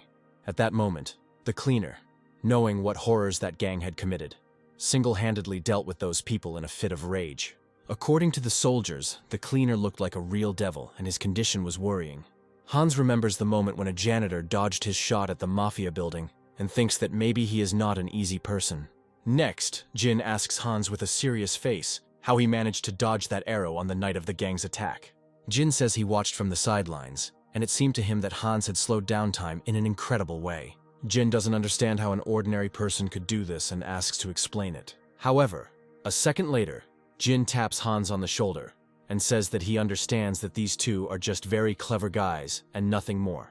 Hans says words of gratitude, but in his head he thinks that in reality, that situation with the arrow was not simple, but something more mysterious for him. Hans calls the janitor into his room to ask how he managed to single-handedly repel the gang's attack on the military. The cleaner tells in his usual manner how he fought and defeated everyone without much effort. The cleaner says that there are now 3 camps in Hans' alliance, and they need to build a clear system to manage them. Hans is thinking about how he can manage the alliance because there are so many people. Hans is developing the structure of his alliance. According to its structure, the most important one will be a search group of 16 people, which will include the best fighters, divided into 2 teams. The main camp will have 11 permanent residents. The hospital camp will have 12 residents, and the military camp will have 23 residents. Hans realizes that there is no more time to waste, and he needs to get to work. He puts on his gear and prepares for a hard day. Hans says that now the search party will move forward with him to form a 4th temporary camp, which will serve as a transit point in various situations. Siri is again unhappy that Hans has not rested, and has already started hard work. Hans says that today they will visit a place that he previously kept a big secret. The guys ask what this secret place is and how far it is. To this, Hans replies that they will see him very soon. Hans then escorts the soldiers back to their camp, which is located in the school. They discuss the terms of cooperation and how the issue of interaction will be resolved. The military says that they agree to join Han's alliance, but if the leadership of their army appears, they will return back to the military structure. Thus, the guys agree to cooperate, and the soldiers leave for the camp, taking the radio station. Several hours later, a search party in 2 trucks sets out for the location Hans is leading them to. After landing on the street, Hans tells everyone to follow him. We get a view of Hans's hideout, and we realize that he is leading his search party to his own home. Hans tells everyone to be prepared for danger, as he personally set traps in this place. In particular, Hans says that he has dug holes for zombies all over the place. We also see that Hans has stretched out a fishing line in the area, onto which he has applied glass powder. Having dealt with the zombies in the area, the guys come to the courtyard of Hans' house. Everyone sees a huge, expensive house and doesn't understand what they are doing here. Hans takes everyone inside, and everyone is surprised, as the house is fully equipped with everything necessary. Inside the house, there are huge supplies of various food and products. Hans also shows that he has hot water. Siri is the first to take a shower and is very happy that she can finally wash her face and bring her appearance to perfect condition. Hans is embarrassed because he is also pleased that the girl can tidy herself up. At this point, Hans notices that the janitor and new military member of the squad is looking for something on the laptop. The cleaner says they want to find out what kind of girls. Hans looks at the laptop. Hans realizes that these guys are just 2 idiots. However, at that moment, Young Hwan comes up and says that he saw Hans watching 2 young men kissing in the store. Hans is furious at such stupidity and shouts at the 3 fools. Evening comes and everyone gathers together to have dinner and discuss business. There is fried meat and a lot of food on the table. People haven't seen such delicious food for a long time and are looking forward to the time when they can eat it all. Hans says that people should not deny themselves anything and eat as much as they want. Everyone thanks Hans for such kindness. An hour later, we see everyone having a good and calm time together. The girls finally tidy themselves up, wash themselves, and do their hair. Siri finds a mobile phone and takes a video and asks Hans to say a few words on camera. Hans turns around and announces that he actually has something to say to everyone in his camp. Hans stands in the middle of the room and begins to speak, and everyone freezes in attention. Hans thanks everyone who works for the benefit of the Alliance and makes a positive contribution.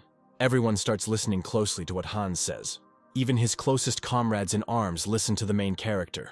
Hans says that this room contains the bravest and most courageous people from all 3 camps, who risk their lives every day for the good of others, and they will be rewarded. One of the men in the squad asks what award Hans is talking about. The main character states that everyone who is in the search party and risks their lives will have priority for the Alliance members, eat the best food, and the rest of the people should listen to them. Hans says this is a new rule for all 3 camps of the Alliance. In his head, Hans thinks that until he knows that they can all be trusted completely, he won't tell anyone about his second hideout, which is outside the city. Next, Hans is asked how he was able to prepare so well for the apocalypse, collect so much food, weapons, and master combat skills. Hans replies that he is a messenger of God, who has already lived through all these horrors and died in the future. But God brought him back to prevent the apocalypse. All people are completely surprised by what they hear. However, Hans says he was joking, and everyone exhales from the tension. Hans asks Siri to show this video to all the other camps later. After this, the main character asks everyone to have a good rest, since tomorrow they will go on a mission where they must pick up ammunition from a military warehouse. Hans himself goes to sleep alone. The next morning, Hans's squad begins preparing for the mission. Hans calls all 3 camps on the radio and asks them to report to him on the situation. Hans is informed over the radio that all 3 camps are normal and that no incidents have occurred overnight. The squad arrives at an army ammunition depot and sees through binoculars that there are a lot of zombies there. Hans says that the number of zombies near the warehouse is too high and it looks like there was once a zombie wave here. He says that the army unit that was based here was defeated by a wave of zombies and apparently no one could survive in such a situation. After observing, Hans draws a diagram and asks everyone to copy it into their notebooks. Hans makes a plan where the squad will split into 3 groups, and he and the first group will go to the warehouse to get some ammo. The second group will go to the barracks to get ammo and supplies, and the third group will cover them. A few minutes later, Hans' first group enters the army warehouse, and the protagonist breaks down the door. Going inside, the soldier tells him that this warehouse is very large, since it used to contain ammunition for several army units. Hans is glad that they are so lucky, as the number of weapons here is colossal. Hans recalls that in the future he lived in earlier. He was also part of an army group until it disbanded. The first group has finished getting the necessary supplies, and they are going to rest while the others finish. Hans and the soldier sit down and talk. during which Hans reveals that before the apocalypse, he served in a special forces unit in the army. Then Hans is called on the radio and told that there is a problem. Hans's group arrives at the second group, which was taking ammunition from the barracks. They show him that there are a large number of zombies near the barracks, through which they will not be able to break through. Hans throws a grenade into the air. The grenade explodes on the ground, making an explosive sound. The zombies hear the sound and react to it as usual and move towards the noise. Hans says that the approach to the barracks is now clear, and they can pass. Approaching the barracks, they open the doors and smell an incredible stench. Everyone is amazed at what they see inside the barracks. They see 3 soldiers who look like zombies. Coming closer, they see that these are not zombies, but simply starving soldiers. Hans asks what happened here. The soldiers say that a wave of zombies has arrived and they are trapped here. Hans wants to open the doors in the barracks and asks what is behind them. The soldier asks not to open the door because there is a toilet there. However, Hans decides to see what is behind that door and opens it. A zombie soldier pounces on him. Hans stops him with a well-aimed pistol shot. Hans then points his gun at the surviving soldiers and says that he realized that they were eating their comrade out of hunger. However, Hansa is stopped by Kong Hyuk and asked not to kill the surviving soldiers. Hans says that these are no longer simple people, but cannibals, and they will not be able to live without tasting human flesh. Kang Hyuk asks to give these people a chance and still not kill them. Hans knocks down Kang Hyuk so that he won't interfere with him doing what he has planned. Kang Hyuk falls to the ground and 3 shots ring out in the air. We see that Hans did what he had to do. Kang Hyuk asks Hans why he did this. Hans replies that it was the only choice, even if it was difficult. Hans says that this world requires determination and fearlessness, and if Kang Hyuk does not want to become part of the new world, then he should leave the camp. Everyone froze when Hans spoke and did not dare interrupt him. Hans said that as a leader, he bears the burden of responsibility for the lives of all the people in the camp, and that if he makes a decision, the people must trust him. Hans calls everyone to leave the barracks, as it is no longer safe to stay here. Then Hans is called over the radio by the cover group. He is informed that the zombies have begun to behave differently, moving faster and more aggressively. Hans hears the familiar roar of a monster coming from the street. He realizes that there is a wave of zombies near the warehouse, and the guys are now in great danger. Hans also realizes that the zombie wave was there all this time, but was in a waiting mode until it saw Hans's search party. A wave of zombies, consisting of aggressive and fast monsters, begins to approach the barracks where Hans and his 2 groups were located. Hans shouts for everyone to retreat inside the barracks and close the doors. Everyone manages to run inside before the zombies catch up with them. However, the door does not close and the guys can hardly hold back the onslaught of several dozen zombies. Siri asks what people should do now in such danger. Hans begins to wonder which mutant is controlling this wave of zombies, and he is horrified by the fact that he remembers what sound he just heard. In his opinion, this wave of zombies could be controlled by one of the strongest mutants he saw in the future. The guys close the doors, but it becomes more and more difficult. Hans calls in a cover group and asks them to distract the zombie horde. The janitor accepts Hans's order and says that they will do everything possible to save their friends. The janitor, Jean, and Ralph move out according to the outlined plan. Meanwhile, a crowd of hungry zombie soldiers is breaking into the barracks. One of them breaks through. He runs straight towards Hans. With one movement of his hand, Hans stops this monster. Then more zombies start crawling into the barracks, and Hans fights against them. Hans says to put on masks for everyone immediately. Meanwhile, on the street, Jin's group begins throwing grenades into the crowd of zombies surrounding the barracks. Explosions are heard, and the crowd of zombies' attention is diverted from the barracks. Hans says that face masks are necessary because after explosions there are zombie remains in the air, and you can get infected through your mouth. Hansi knocks down the doors to the barracks and tells everyone that this moment is the last chance to survive. Hans leads everyone into a fight for life against a hungry horde of zombies, eager to tear everyone apart and devour every last bone. Hans bursts into the crowd of the living dead, and with sharp movements of his blade, instantly ends their existence. Confidently and with particular precision, he eliminates one furious zombie after another, leaving them no chance. The newcomers of Hans's search party watch in surprise as the main character fights.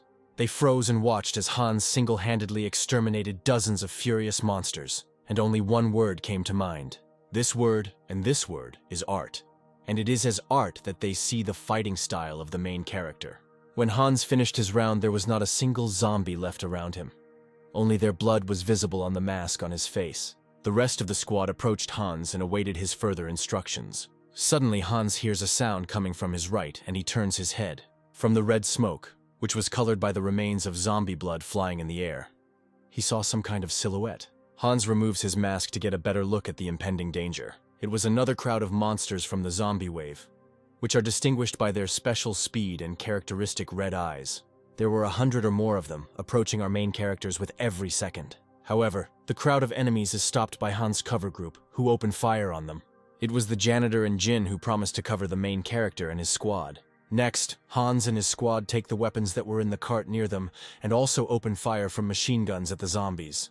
Hans notices that the sniper that the military gave him in the squad shoots very well, and his percentage of hitting the target is even higher than his own.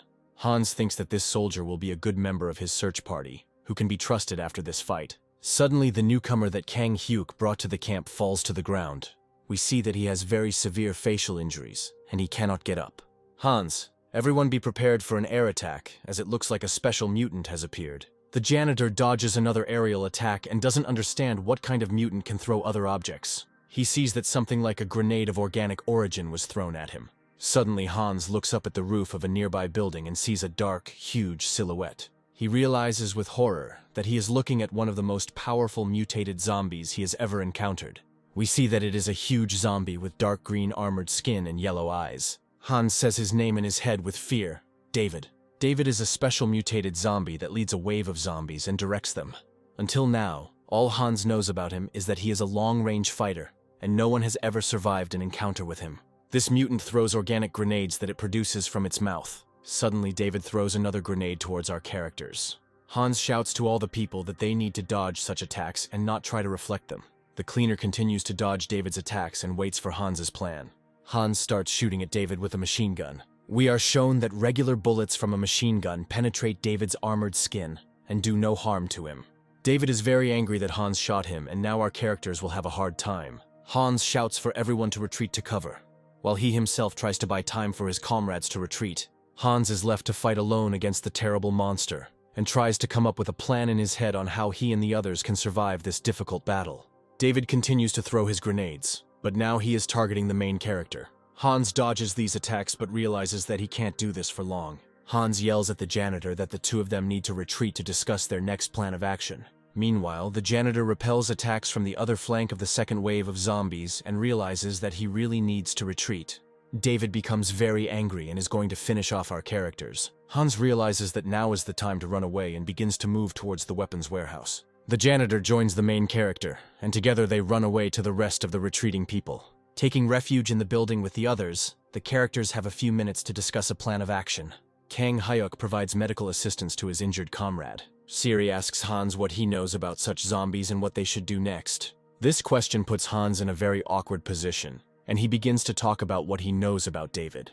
Hans says that David is the only type of mutant who can summon other mutants. Everyone froze in shock from what they heard, and waited for an explanation from the main character. Hans says that David can summon a second type of mutant, namely Goliath, a huge giant who can destroy any fence. According to Hans, he never saw people who fought against these two mutants survive. Then Jean asks Hans a very logical question about how to defeat these mutants. To this, the main character replies that no one can defeat them, and that anyone who intends to fight them will only face death.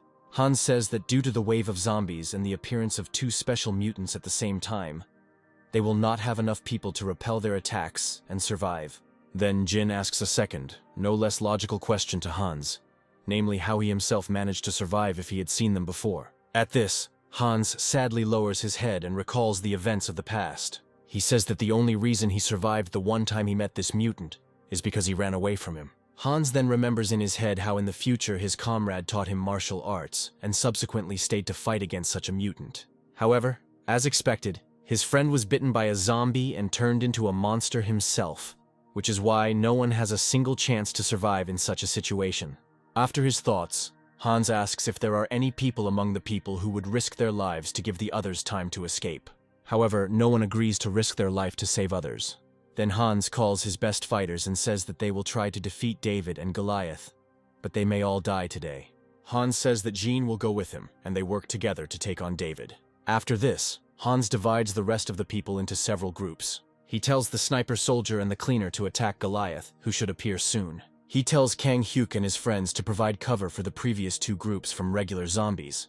The main character tasked everyone else with supplying ammunition, and providing assistance to those people who would be injured during the battle. Hans warns Jin that they will both likely die fighting David, but other people may survive. Jin replies that he will follow Hans even if they both die at the end of their mission. Meanwhile, David is waiting for his victims, whom he wants to continue hunting. We are shown a door handle which Hans opens and everyone freezes, as at that moment an incredible battle is about to begin. The door opens and a huge crowd of bloodthirsty, furious zombies runs into the room, wanting to tear our characters to pieces. Hans comes face to face with the danger looming over them, and realizes that now is truly the most dangerous moment of his life. They start shooting at the crowd of zombies, opening fire on them from all the machine guns that were here in the warehouse. Hans and the others are trying to buy enough time for the pushback group to start acting. Hans orders the operation to exit the warehouse to begin. We see that people, on the instructions of the main character, have built special shields to push out the zombies and leave the building. Jin's group begins to push the crowd of zombies out and open a path to the exit. Hans sees that his plan is starting to work and people are able to leave the building to fight in the open. After a few minutes, almost everyone comes out of the warehouse and begins to push the crowd of zombies further and further away, giving them room to maneuver. Hans understands that his plan is working for now, but in just a few minutes, he will have to fight against one of the most powerful mutants on Earth. We see that David has been waiting on the roof all this time in the hope that he will be able to hunt people. A crowd of zombies approaches our characters and is about to attack them. However, they are eliminated by an explosion from a grenade thrown by the cover group. By this time, the cleaner and the others had managed to take their positions and cover Hans. They then clear their position of zombies to allow Hans to fight. The cleaner shouts to Hans that now he can stop being distracted by simple zombies and focus on destroying the most important thing.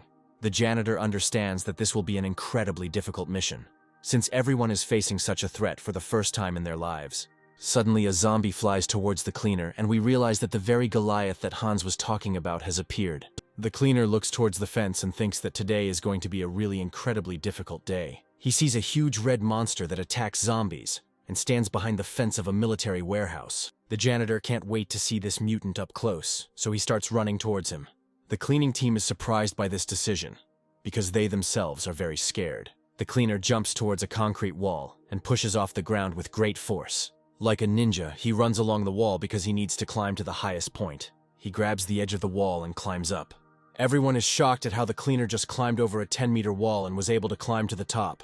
Having climbed to the top, the cleaner understands what huge problems they have and thinks that they need to test Goliath's strength. He takes a hand grenade and is about to throw it into this crowd of monsters. An explosion and everything is plunged into fog and the remains of zombies. When the fog clears, the cleaner is glad that Goliath is not as strong as David, and that he can still be defeated. We see that Goliath's head is damaged due to the explosion, but he is still able to fight. Suddenly, the janitor is upset that he saw something behind Goliath. It turns out that Goliath is far from alone in the crowd of zombies, as there are about 5 more of the same huge monsters with him. The janitor realizes that he needs to buy as much time as possible for Hans to defeat his strongest enemy. He starts shooting at the wounded Goliath in the hopes of finishing him off at least. At that moment, another zombie thrown by Goliath flies towards him. The janitor dodges him and thinks that this fight is unfair and that he has the most difficult mission as usual. The cleaner calls the sniper to come up to his wall. The sniper climbs up the rope, taking his favorite rifle with him. The soldier sees that the mission will indeed be very difficult, since the slightest mistake could cause both of them to die. The janitor asks the sniper to shoot Goliath's legs while he provides protection to the soldier. We see that the sniper really shoots very accurately and manages to wound Goliath. However, another abandoned zombie flies towards the sniper, and the soldier thinks that it is the end for both of them. The cleaner grabs a flying zombie in midair and deftly turns it in the other direction. He throws it back at Goliath, telling him to choke on the piece of shit. The sniper is shocked by how brave and dexterous the cleaner turned out to be, and understands that it was not in vain that Hans trusted him. The janitor says he will protect the sniper and ensure that he can shoot Goliath. Meanwhile, Sari's group provides ammunition and weapons to those who are busy driving out the zombies from the outside. According to Hans's instructions, they must quickly pass on new ammunition so that the men can ensure that he can fight David. Siri says that it is getting very hot in the room and starts to undress. All the guys start looking at Sari because she has a very beautiful figure. Siri says that if they don't work well and stare at her, she will tell Hans everything. People quickly get to work because they are afraid of Hans. Next, we are shown the work of a group engaged in containing a crowd of zombies. Suddenly, one of them runs out of ammo and needs to go to the cart for more. He comes to the cart with cartridges, but there is no one near it. He also notices that the wire with which the man wounded in the face was tied is torn. Suddenly, an infected monster jumps on him from above, as he had been hiding nearby all this time. Siri hears suspicious sounds outside and goes to check it out.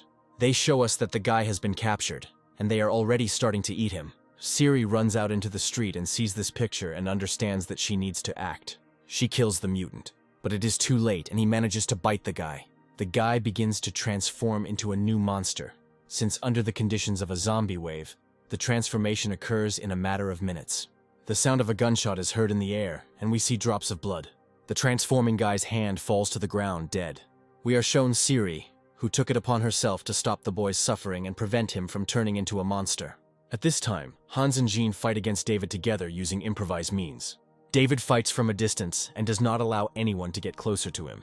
Our guys hid behind a truck and are waiting in this position. They come up with a plan where Jean will distract David while Hans plants a powerful anti-tank bomb. Another organic grenade flies towards our characters. Jin reflects this attack with his shield, but it is destroyed. All that remains for Jean is to dodge the attacks of the special mutant and buy time for Hans. We are shown a powerful anti-tank bomb that is glued to the food cabinets. Hans set a special trap inside the building in order to lure a special mutant, David, into it. He calls Jean on the radio and says that he has managed to get ready, and now they need to act according to the plan. We see that these bombs are activated by pressing special mechanisms. Jin throws a hand grenade to create an explosion and distract David, so that Hans can escape the building unnoticed. The main character leaves the building unnoticed and will now fight on his own. He tries to see through the smoke where David has gone, but he doesn't see him. At this moment, another organic bomb flies towards Hans. Hans dodges her and runs to the side. Hans realizes that David is not an ordinary zombie, and that he can think through his attacks and combat tactics. David prepares another organic grenade to throw at Hans. However, at that very moment, a bullet from a machine gun hits his mouth. The color of his eyes changes to orange and the monster becomes enraged. It was Hans who shot him in the mouth, and now he thinks that most likely David was hit by such a stupid shot for the first time in his stupid life. David becomes enraged and is going to attack our main character and take revenge on him. Hans has a premonition that now he needs to prepare for close combat with this monster. David jumps into the air and approaches Hans to attack him in close combat. Hans dodges this attack, which he had foreseen. However, while dodging the monster's attack, Hans manages to leave a hand fragmentation grenade in its place. David notices that there is a hand grenade left in the place where Hans ran away from, but it is too late for him. There is an explosion and the monster's armored body is crushed by the powerful charge of the grenade. At that moment, Hans runs out of the smoke, realizing that he has 1 second to deliver his final blow. The monster froze from the damage and stood in one place, unable to move. Hans jumps out of the smoke and is about to shoot him in the head. To Hans's surprise, David has shrunk significantly in size after the explosion, but he manages to point the barrel of his machine gun at the monster's mouth. Hans pulls the trigger in hopes of ending this monster once and for all. However, David bites through Hans's machine gun with his teeth, preventing him from firing. Hans' machine gun explodes in his hands and now he is left without a weapon. Immediately after this, David strikes back at Hans and pushes him away. Hans kicks the mutated monster's body in hopes of weakening it. However, Hans' foot feels that David's body feels like metal, and he won't be able to defeat him in close combat. David starts attacking Hans and he retreats. There is a truly incredible battle to the death between these two guys. The monster's eyes become increasingly red, indicating that he is becoming even more angry. Suddenly Hans hears a shot near him and the falling zombie. It was Jin, covering his friend with a machine gun. The zombie's body falls right next to Hans and he realizes that Jin just saved him. David doesn't miss the opportunity and attacks Hans, who is distracted at that moment. Hans manages to block the attack with his knives. The monster pushes Hans against the wall, preventing our hero from taking a favorable position and calculating his next move. Hans is horrified to realize how much weaker he is than David, and understands that in close combat, he will die within a few minutes. We are shown Jin's hand lifting a huge sledgehammer from the ground. David is hit in the head with a sledgehammer, which Jin delivered with all his strength. Despite the fact that Jin is very strong and muscular, he was unable to even move this monster. David is not interested in the Jin who hit him, and he decides to deal with him with one blow. David hits Jin with his hand and he flies back tens of meters from the blow. We see that Jin receives very heavy damage from the blow. At the same time, he flies far back and falls into some building. Jin is unable to move due to pain and injuries. Half of the zombies crawl towards him, still wanting human flesh. Jin notices this zombie, but it is too late for him. The zombie bites Jin on his left arm, and he is unable to dodge it. Hans is worried about Jin, but he can't help him because the distance is too great and he continues to fight with David.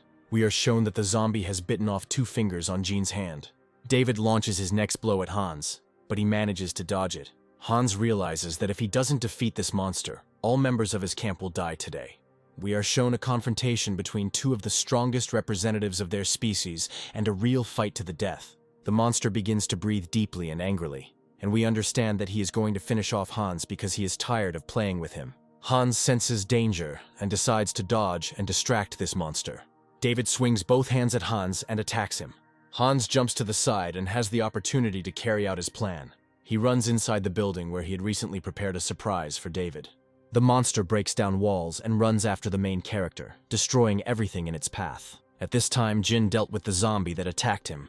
Jin realizes that if he doesn't do something now, in a few minutes he will turn into a zombie. Meanwhile, Hans runs around the room and tries to hide from David.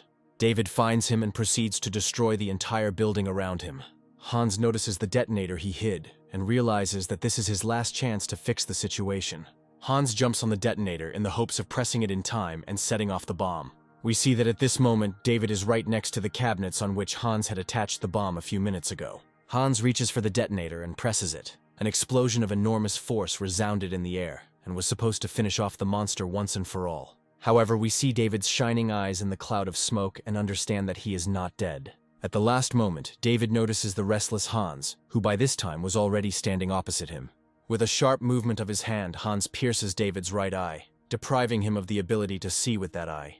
At the same time, Hans throws a hand grenade into his mouth. Afterwards, Hans kicks the monster, pushing it away from him. The explosion causes the monster's body to swell, and it seems that he is about to receive fatal damage. Just now, Hans acted without a clear plan, solely on his reactions and fighting instincts. At this time, we are shown the medications and everything necessary for the amputation. We see Jin about to amputate his arm to prevent further infection. He realizes that several minutes have passed, and he will have to cut off the entire hand. Jin feels very sorry for his hand, but he understands that this is the only way to remain human in this situation.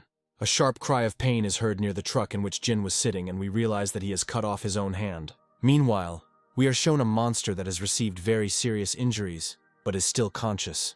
Hans realizes that he must now put an end to this battle. He takes another fragmentation grenade and is about to repeat his move.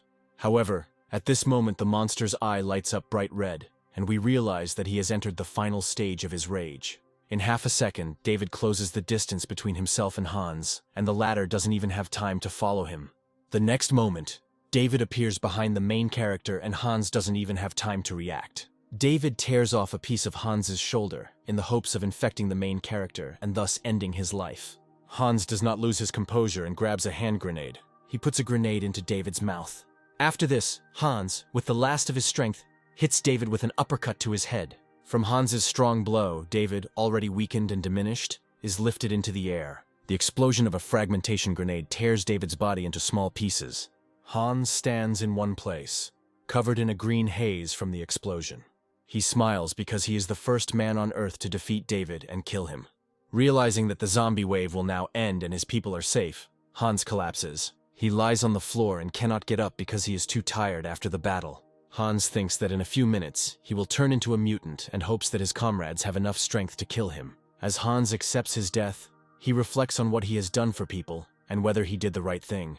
He remembers the faces of his close comrades and understands that he did not die in vain and saved their lives. If he hadn't sacrificed himself, everyone else would have died, Hans thought, and his body weakened and his mind faded. Before Hans's eyes appeared a beautiful girl with white skin and white hair, who stretched out her hands towards our main character. Hans opened his eyes, which were not infected with the virus, and we understand that he regained consciousness. Hans rose in the same room where he fell dead. His right shoulder still hurt as much as before, which is why Hans remembers the events that happened in a few seconds. He looks at the time and sees that more than 2 hours have passed since he passed out. Hans goes to the mirror and examines his body for infected and rotten areas. He realizes that he has not turned into a zombie, and that he does not have any infection in his body. Hans puts on his battle suit and ponders how he managed to survive. He also remembers the moment when he was bitten by a zombie during a previous fight with a gang of bastards, and he also did not get infected. Hans thinks he has some kind of immunity to the virus and heads to the car where he last saw Jin. In the car, he finds bloody equipment and bandages. Inside the truck, he finds an unconscious Jean, who cut off his own hand and subsequently bandaged it. Hans is surprised by Jin's determination and understands that this man is incredibly strong in spirit, since he was able to solve the problem of infection on his own. Meanwhile, the rest of the group deals with the zombie corpses. We see that the wave of zombies weakened after David's defeat and people easily dealt with them. Hans brings Jin to the others to find out how they are doing and to provide medical assistance to his comrade. Hans is informed that all zombies have been eliminated and the territory of the military warehouse has been completely cleared.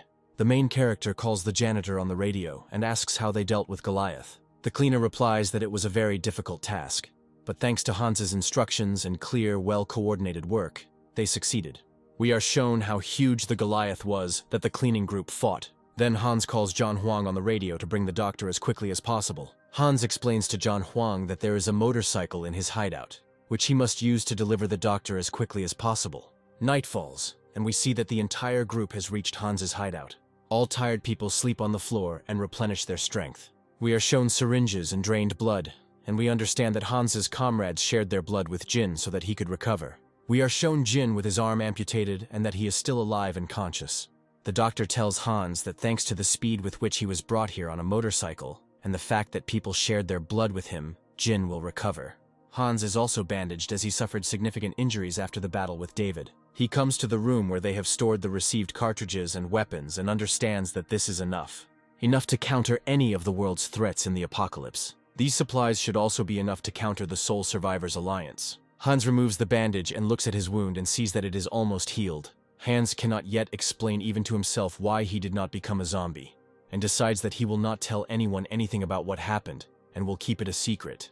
The morning comes a few days after the events described. Siri wakes up and we see that she clearly lacks sleep and wants to sleep much more. Also, a cleaner wakes up next to her and also complains about lack of sleep. Siri is surprised that the cleaner sleeps in the same room with her, since when she went to bed he was not in the room, to which the cleaner replies that he came later because he likes this room. We see that Hans's search party is about to move to a new camp, which will be a staging area for the elite search party. We see that the camp is a multi-story, expensive and stylish building. Everyone was very pleasantly surprised at what nice apartments Hans offered as a camp. The building has more than 10 rooms where girls and boys can live, as well as storage rooms and water. Hans says that in this camp, men will live 4 to a room and girls 3 to a room. Hans himself will live separately in his own room. Evening comes and Hans returns to his hideout to finish the move. While Hans was discussing the move with people, a doctor approached him and said that Jean had regained consciousness. Hans immediately ran to Jin's room because he was worried about his life. Having opened the doors, Hans calmed down, because now his comrade's life was not in danger. Jin was sitting on his bed, fully conscious and looking better. Hans asked how Jin was doing and how he was feeling. Jin replied that he felt fine and wanted a rematch of the battle with that huge monster.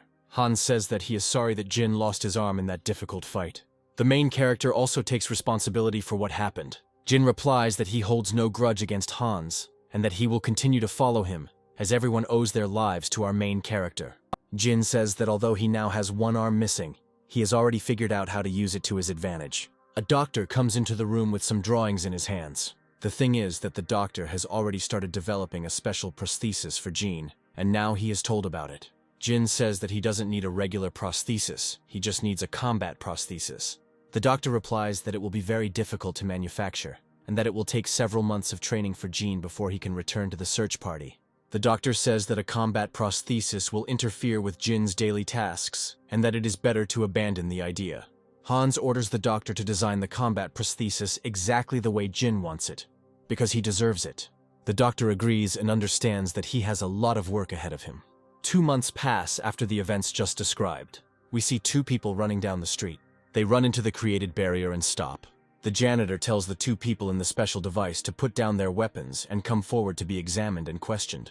However, the 2 strangers say that they are not going to leave their weapons here and will still do as they please. The cleaner replies that if they do not obey his orders, they will both die. To this, one of the guys takes out a gun and starts shooting at the cleaner, and the second stranger starts climbing onto the fence. Suddenly, the sound of a sniper rifle shot is heard in the air, and one of the strangers falls dead. We see that the second stranger is also already under the sights of a sniper rifle, but he is not going to give up and opens return fire with his pistol. A second shot is heard in the air, and the sniper reports a precise hit on target for the second time. We see that this is a member of Hans's search party, who as expected has become a real sniper and a valuable member of the group. He has a specially equipped long-range sniper rifle that Hans got for him a few weeks ago. Then a motorcycle with 2 people on it approaches the cleaner. We see that it is Seri and Zhonghwan who have arrived, saying that there are less than 2 hours left until the general meeting of the camp leaders.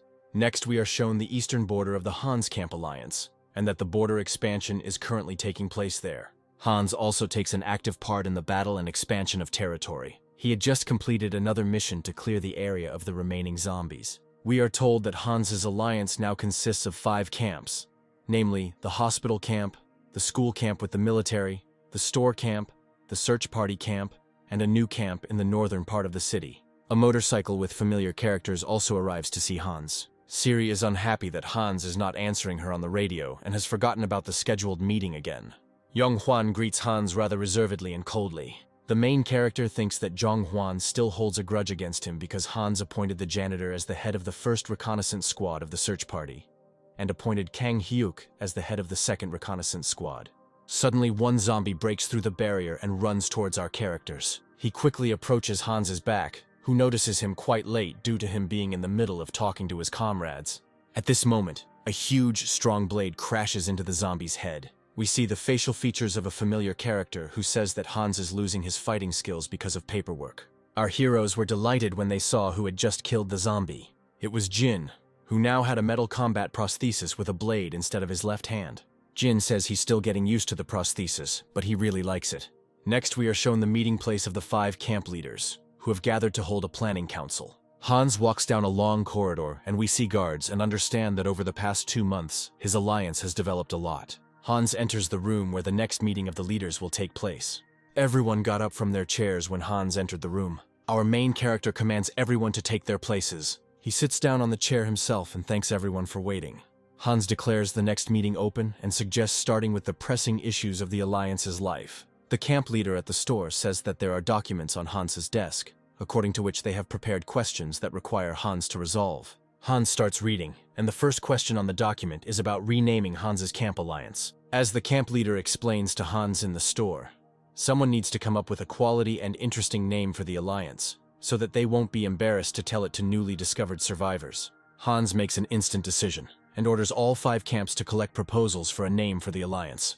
As a reward for whoever comes up with the best name, Hans says he will give away a cool beer that he recently discovered with his search party. Everyone was very pleasantly surprised by this decision, because the beer he discovered was very rare and incredibly tasty. Hans appoints the cleaner, who is now the head of the first reconnaissance detachment of Hans's search party, to be responsible for resolving this issue. Hans is then troubled by the next issue brought up for discussion. Namely, the head of the hospital camp proposes to allow people to move freely between camps in a safe area. The head of the hospital camp explains this by saying that the area between the 5 camps has long been cleared of zombies, and people will really like it if they can freely walk around the city. However, Hans replies that the head of the hospital camp forgets about such a phenomenon as a zombie wave, which is formed when more than 20 people gather in one place. The head of the hospital camp, Tom, says that it is not known for certain what exactly causes the phenomenon known as the zombie wave, and that it is possible to take risks in order to give people freedom of movement. Hans replies that in this council, he is the one making all the decisions based on his experience, and Tom has never fought a wave of zombies, so he does not know what he is talking about. After which Hans warns Tom not to argue with him anymore. Tom lowers his head and realizes that he must agree with Hans and gives in.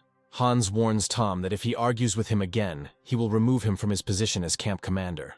After these words, the head of the northern camp begins to become very worried and tremble with fear. He remembers how Hans once caught the previous head of the northern camp stealing food.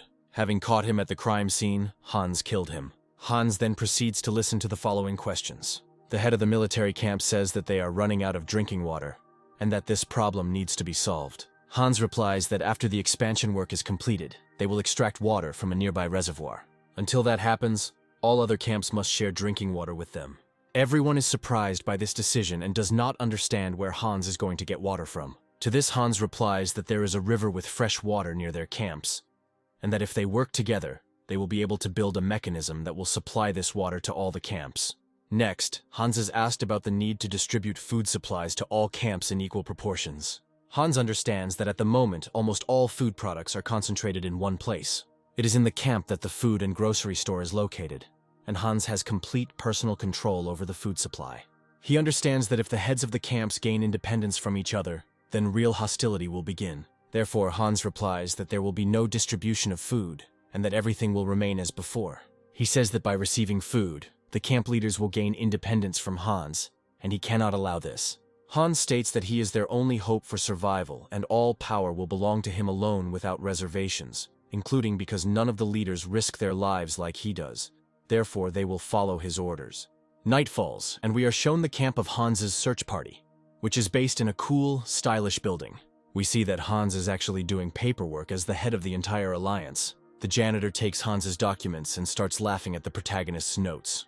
According to the cleaner, Hans began to pay too much attention to paperwork and completely forgot who he really was. The janitor says that Hans needs to stop tolerating the camp leader's ridiculous behavior and just take them along on the mission.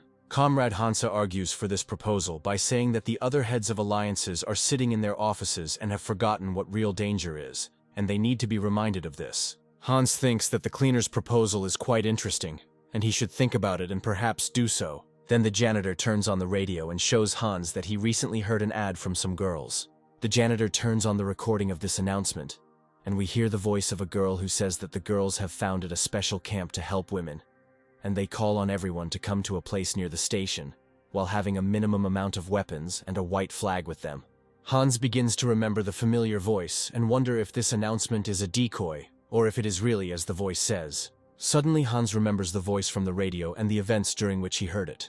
It was the girl Jongmi, with whom Hans worked before the apocalypse and whom the main character helped at the beginning of our story. Hans is amazed that this young girl managed to survive in such terrible conditions. The cleaner asks Hans what they will do next, and whether they will respond to this announcement. Hans replies that he will not risk the lives of his men to test a possible trap and bait. After this, Hans clearly shows the cleaner the place where the radio invites him to come, and says that going there would be tantamount to suicide.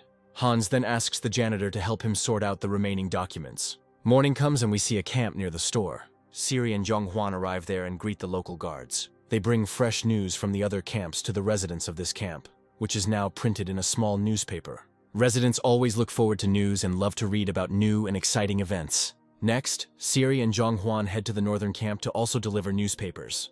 We see that the northern camp, which was the last to join Hans's alliance, is still poorly equipped. Siri gives newspapers to its residents, but one girl stops her.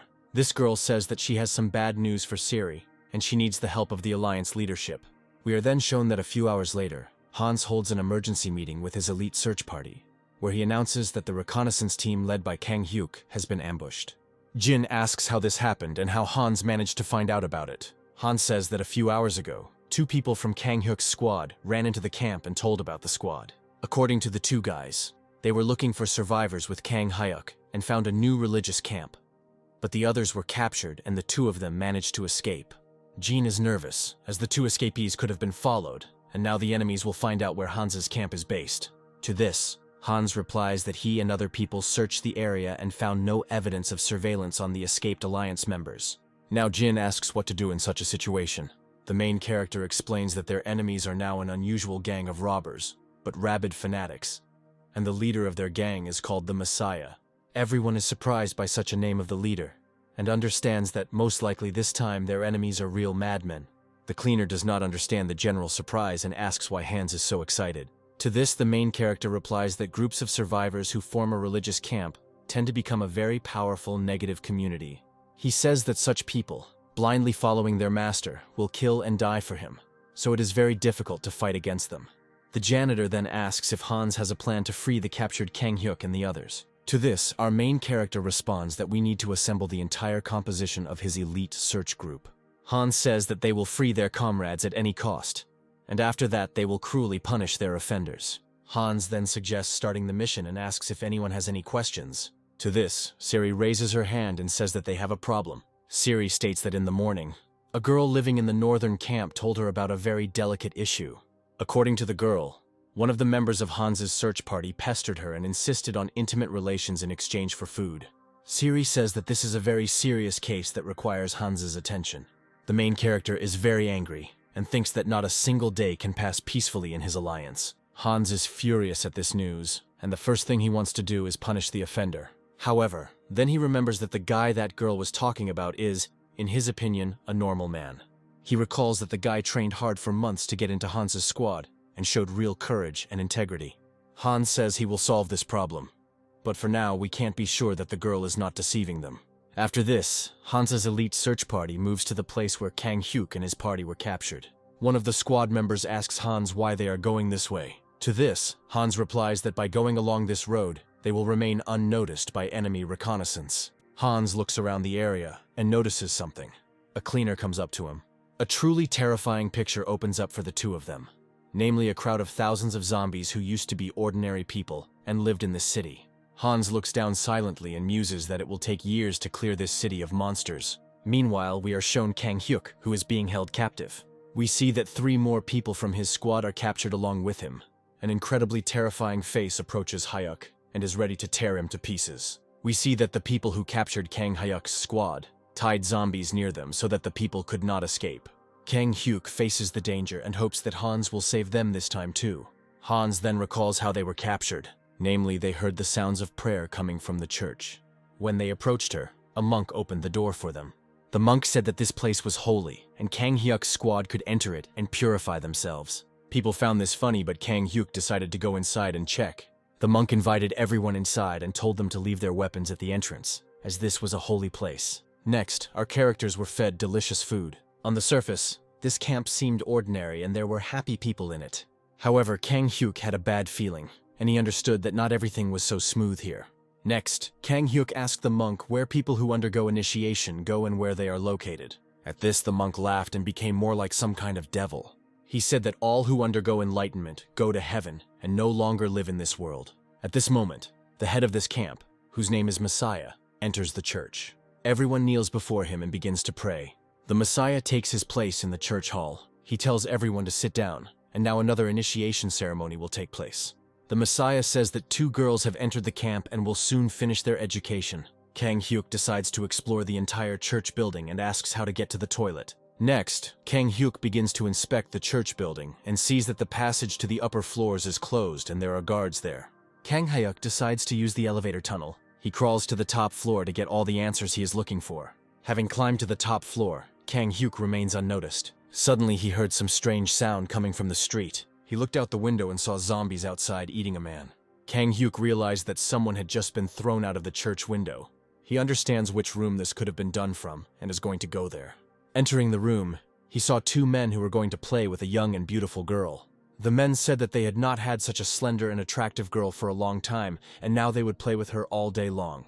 Kang Hyuk grabbed the first bat he could find and knocked out both men. Meanwhile, Hans burned to the bones the entire crowd of zombies that was below the bridge. Now we are shown again Kang Hyuk, who is being held captive by a religious sect. He is greeted by the leader of this sect, nicknamed the Messiah, and he asks where Kang Hyuk's camp is and how many girls are there. Hyuk spits in the face of this scoundrel and says that he will not say a word about his camp.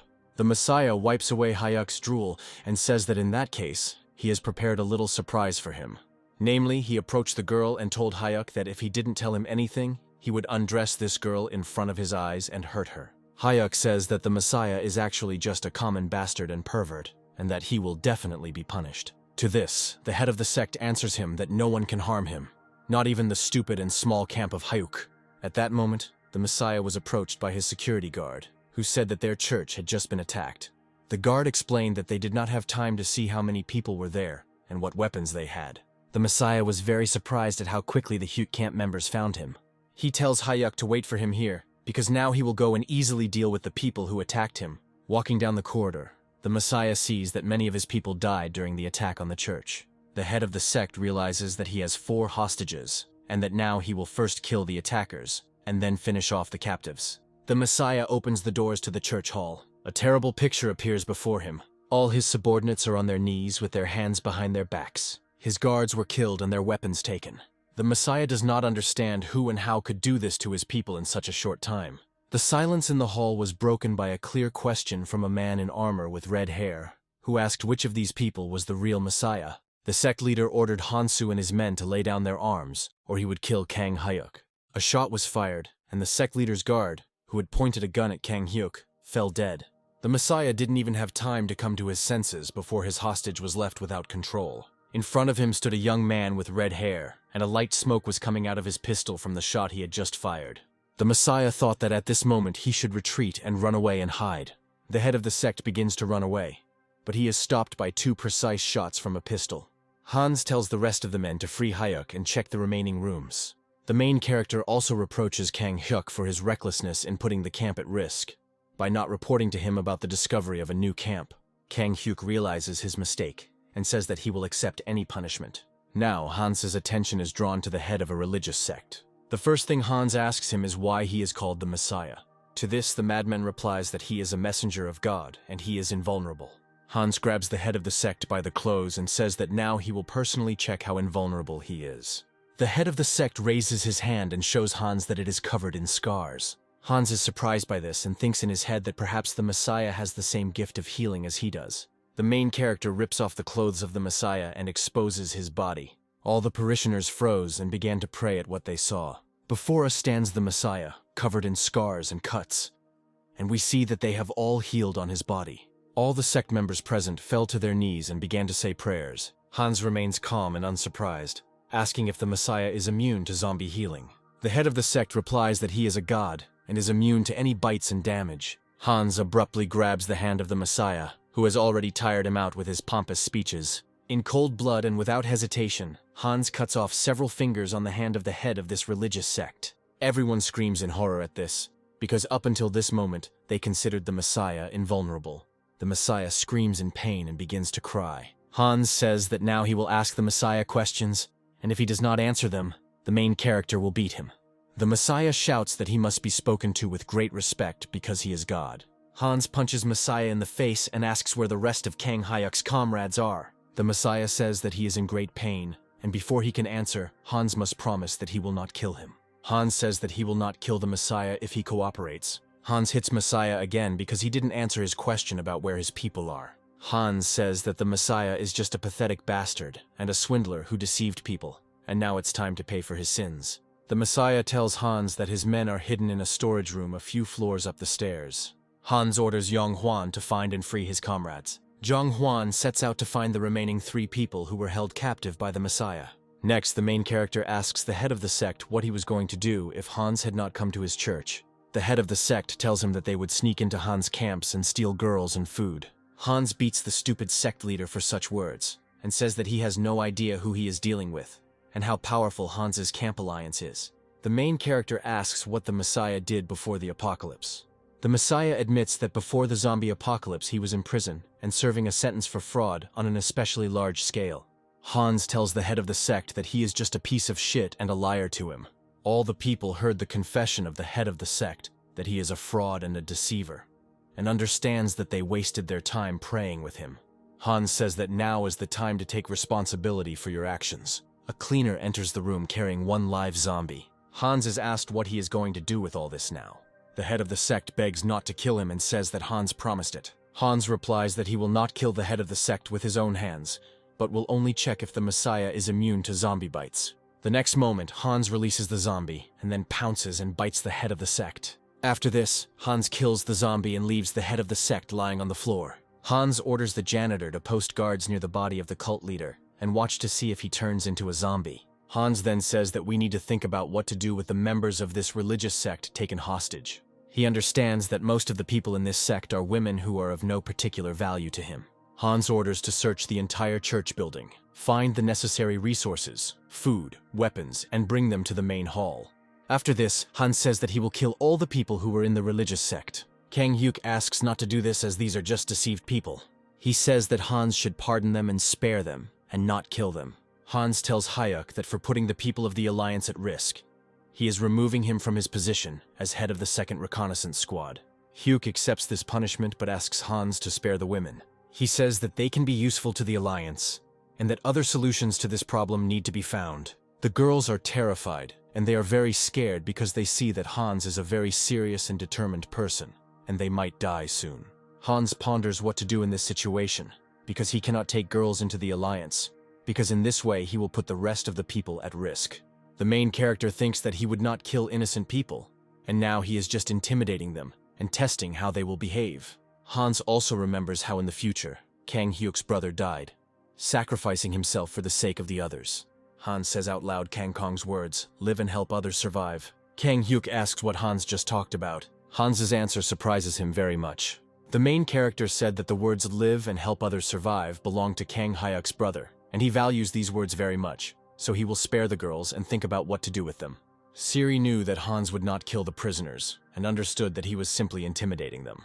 Hans orders the prisoners to be searched and all weapons taken away, but before that he will ask them a few questions. He asks if there are any useful workers among the people, doctors, military personnel, teachers, or engineers. Hans says to raise your hand if you are any of the above. Suddenly one person raises his hand and stands up. He says that before the apocalypse he was a good artist. Siri takes this person for herself, because according to her, artists can draw maps, diagrams, and graphs, and this is a very useful skill. Hans and the others realize that this man will be absolutely useless to the elite search party. Then everyone starts searching the prisoners and two guys start getting nervous. Siri examines the girls and checks what they might have hidden under their clothes. Suddenly Hans shoots two guys. Siri screams in horror and asks why Hans did this. Hans replies that these two were spies and wanted to harm everyone else later. Hans found weapons hidden under their clothes. Hans then orders that a staging post be made in the church, as they will be staying here that night. The next morning, members of Hans's squad examine the resources they discovered in the church during the previous night. Hans says that they have received very good supplies of food of various kinds, and the mission can be considered a success. Hans says they will take all these resources with them and distribute them to his camps. Then Hans sees that the head of the sect who was infected through the bite of the monster did not turn into a zombie, but simply died. Hans announces to everyone that the first case of immunity to the zombie virus has just been recorded. Hans says that from this day on, if someone is bitten by a zombie, they will be placed in a special quarantine and not killed immediately. Hans calls one of the guys from his search party to him. He talks to him one-on-one and asks about the situation that the girl from the northern camp told about. Namely, that this guy allegedly tried to persuade her to have sex in exchange for food. The guy denies these false accusations and says that this is slander and he never did this. Hans wonders which of the two is lying. He understands that perhaps that girl from the northern camp deliberately deceived Siri and someone started an intrigue. Hans tries to understand who is doing this and why, and he understands that there is a hidden meaning in this situation. During the day, everyone is getting ready to move on. Hans tells all the captives that he recently heard an announcement on the radio that a camp of girls had formed near the train station. He tells the captives that they will escort them there, and from that moment on, the captives will live freely in this camp. Hans says that they have never met with representatives of this camp and now will be the first contact. The radio said that the girls in that camp could live peacefully and no one would touch them. The prisoners thank Hans for this decision, and for the fact that he saved their lives and, in addition, will accompany them to the new camp. Hans orders the team to begin moving out on a new mission to escort the prisoners. The janitor understands Hans's plan, namely that the main character will thus send the captives on reconnaissance for a possible trap. And if it is not a trap, then the captives will be able to live there, and Hans will not have to worry about them. Everyone moved towards the place that the girl had spoken about on the radio. The cleaner approaches Hans and starts a conversation with him. He praises Hans for his cool plan and Hans's good calculation. The main character tells him that the cleaner is not stupid either and understood everything, and that is why he trusts him. Everyone came to the appointed place. Hans gives one of the girls a flare and says that if this all turns out to be a trap, the girl should shoot into the air and Hans's squad will come to the rescue. The girl, on behalf of all the captives, personally thanks Hans for what he does for them. Hans commands everyone over the radio to take their places. Hans's search party splits into several groups and begins to check the surrounding area. Hans finds a closed door and is about to go inside. Behind the door, Hans discovers traces of human habitation and realizes that this is all a trap and they are surrounded. Hans is tense, but he understands that he has his best men and weapons with him and they will be able to repel the enemy. Suddenly, Hans hears someone's footsteps and hides. With a sharp blow to the face, Hans knocks down a man walking past. Then Hans immediately starts shooting into the darkness as he notices several more silhouettes there. In response, they start shooting at Hans with a machine gun. Hans understands from the sound that at least 2 people were shooting at him. Hans takes aim and starts shooting at the enemy. He hits the first person and we see that it is a man in ammunition. Next, Hans shoots the second man, who was also wearing a bulletproof vest. Hans hides behind cover again. After waiting a few seconds, Hans examines the situation and realizes that there were only 3 attackers. Hans calls the second squad on the radio and orders them to report to him on the situation. Suddenly, Hans hears the sound of a motorcycle and sees a biker approaching him. Because of this, Hans shoots at the biker, but hits his helmet and body armor. Hans understands that the situation is not simple and his enemies have normal firearms. The biker swings a sharp axe at Hans. However, the main character manages to block the attack with his machine gun. Next, Hans takes out his favorite army knife. The main character attacks his enemy with a knife and pushes him aside. Hans takes a fighting stance and asks the enemy who he is. The man in the helmet says that he will ask the questions, not Hans. Turning back, Hans sees that Siri has been taken hostage and is being threatened with death. Hans and his group are in a very bad situation. Hans says that he doesn't need Siri and they can take her for themselves. But in that case, he will kill everyone. Siri is offended by Hans for such words. Although in her head she understands that what he said is another of Hans's plans. The man in the helmet thinks that Hans is willing to risk everything just to kill them, and therefore needs to be careful. Suddenly, the cleaner calls Hans on the radio. He says that they just captured some old man who is the leader of the gang surrounding them. The man in the helmet is completely surprised and realizes that while Hans was buying time, his second squad surrounded their camp and won. Hannes announces that he has won this battle before it even begins and demands that they lay down their arms. The man holding Siri hostage says that they can't surrender just because the old man was captured. However, the second man throws off his helmet. He says that they surrender to Hans and ask not to kill the old man who is the head of their camp. Suddenly, Siri kicks the man in the red suit. The girl takes the gun from the man and tells him to apologize for the way he treated her. The man apologizes and understands that this girl is well trained and very strong, and that it is better not to joke with her. Hans praises Siri for her quick thinking and for fighting back. Siri remembers Hans's words about how he was willing to risk her life during the battle. Hans apologizes for such words and says that it was just a tactical move. Siri yells at him and says that if Hans does that again, she will kill him herself. Next, the prisoners are tied up and all weapons are taken away. Hans gets in touch on the radio and says that they will now come to the main detachment. Hans praises everyone for the work they did and for the fact that everyone acted according to plan. We see that a new camp has been captured, which has ammunition and weapons, but we still don't understand whether these guys are good or bad. Hans understands that now he has to deal with them and understand whether they are enemies or not. Next, we are shown the leader of this camp, whom everyone calls the Old Man. And Hans asks him who they are, why they advertised on the radio station, and whether all of this is a trap for girls. However, the Old Man says that he will not say a single word about his camp and sends Hans. Hans gets furious and takes out his favorite army knife and says that now will be the Old Man's last chance to answer his questions. Suddenly, a familiar voice of a girl comes from the radio station, addressing the Old Man as her father. Hans realizes that it is the voice of his former colleague Jung-mi, and that she is the daughter of this Old Man. He takes the radio from the Old Man and is about to answer. Hans tells the radio station that he already misses Jung-mi's voice and greets her. We are shown standing in another room, Jung-mi, who recognizes Hans's voice, and is incredibly surprised to hear the one who saved her at the beginning of the zombie apocalypse. Hans greets Jung-mi on the radio and is glad to hear her voice. The girl is completely confused, as she has not heard Hans's voice since he saved her life at the beginning of the apocalypse. The Old Man realizes that these two have known each other before, and feels like a superfluous person. Hans, on the radio, suggests that Jung-mi meet and discuss their next plan of action, and how they will resolve the conflict.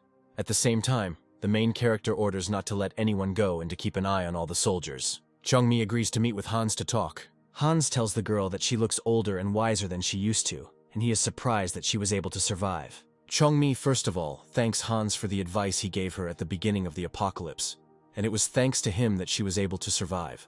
Jin appears in front of the girl, who says that he is protecting Hans, and if the girl is planning something bad, he will personally finish her off. The girl says that there is no trap in this area and that in fact she founded a camp for girls. Chongmai explains that the people with weapons with her are mercenaries, and the Old Man is their boss, and they are here to provide protection. Hans asks why these mercenaries attacked his squad first. The girl answers Hans that it was he who attacked her people first, and even killed 3 people, but no one caused him any harm. Hans realizes that he really did attack people first, and says that these were precautionary measures. Hans sees that just like at their first meeting, these people are real, well-equipped professionals, and he has no opportunity to think. Then the Old Man, Hans and Chong-mi begin to talk together. The Old Man says that Hans killed 3 of his men and now he owes him a debt. The Old Man then goes on to tell how his mercenary squad became part of this women's camp. The Old Man says that he and his men provide protection to the women in exchange for cooking and other services, with everyone cooperating on a voluntary basis. Hans is surprised by this state of affairs and did not expect that friendly relations between several groups of surviving people are currently possible. According to Hans, people are now divided into two types. You are either weak and subordinate to the strong, or strong and subordinate to the weak. The old man also added that the women's camp had done something else important for his detachment. Namely, the old man says that Changmi shared with them very important information, which Hans told the girl at the very beginning. Hans' advice about not gathering in groups of more than 20 people, as well as about the presence of a wave of zombies and the fact that there are mutated types of zombies in the world, turned out to be very true. According to the old man, by working together and helping each other, his unit, along with the Changmi women's camp, were able to survive in this chaos. Hans realizes that all this time, by giving a few pieces of advice at the very beginning, he indirectly saved several dozen more lives. However, the old man adds that despite the fact that Hans and Changmi are good friends, he will not forget about Hans's debt. The main character asks the old man how he wants to repay the debt and whether he is going to kill 3 of Hans's men in return. Hans understands that if the old man wants revenge, he will have to liquidate his squad. With the elimination of the old man's detachment, the girls' camp will be left without protection, and this will create inconveniences. Hans's men ask him what to do with the captured mercenaries. Hans replies that he needs time to decide and answer the question. Hans goes off to inspect the women's camp and check if he is being deceived. Having entered the territory, Hans' squad clears it of zombies that came to the noise. The old man says that he is surprised by the combat training of Hans's detachment, and jokes that he would gladly take several of his men. Then the old man turns his attention to the cleaner and remembers how he had just defeated his men. Namely, the cleaner threw a smoke grenade and, while everyone was confused, jumped on the old man and took him hostage. At this time, Hans's sniper eliminated several mercenaries, and thus Hans defeated the old man. The leader of the mercenary squad understands that Hans and his squad are not a simple gang, but very trained and organized people. Changmi and Hans walk through the women's camp, and we see that the women there love and respect this girl. Hans is surprised that after all this time, the once weak Changmi managed to create her own camp and survive. Hans asks why she created a camp specifically for women.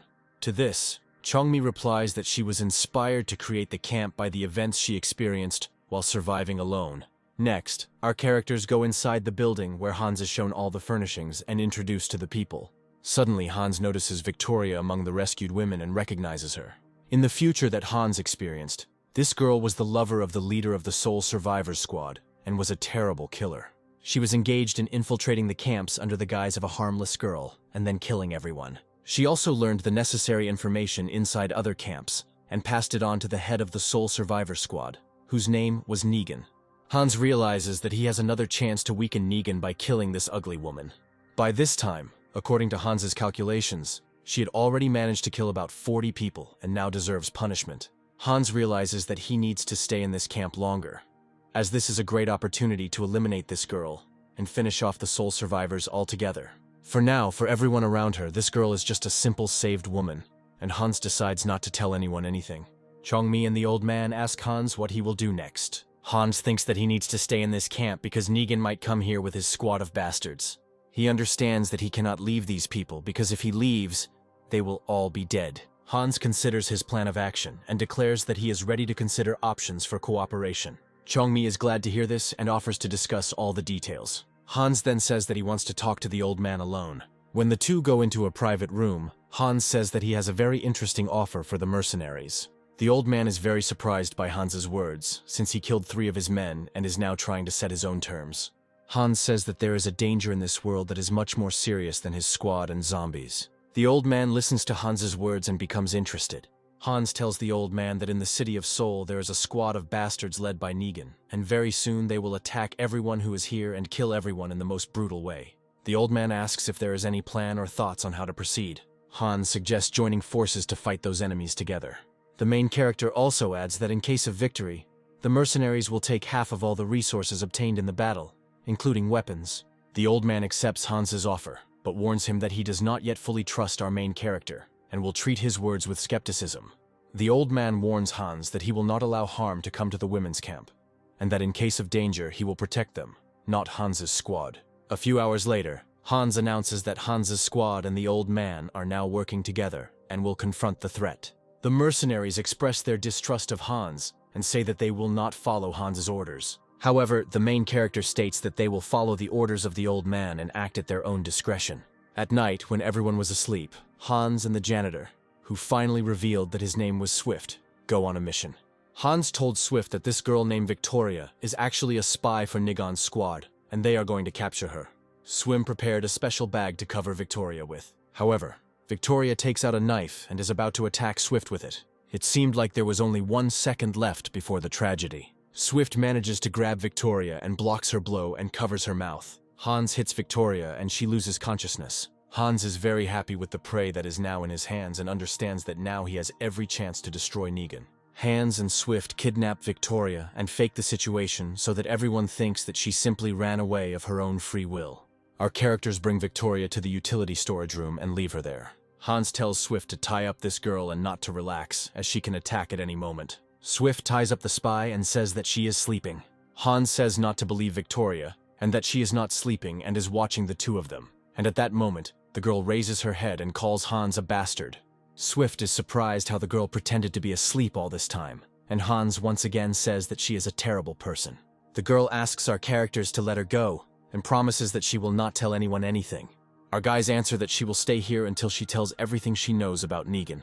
Suddenly the girl starts to get hysterical and scream, and we realize that she is actually a villain. Hans says that he knows perfectly well who Victoria is, and what her sins are, and that he will kill her without thinking if she does not cooperate. The girl understands that she will not deceive Hans, and begins to ask Swift to kill Hans, and in return promises to do whatever he wants. Swift replies that although this girl is beautiful and he would not mind having fun with her, he believes everything Hans says and will not help Victoria.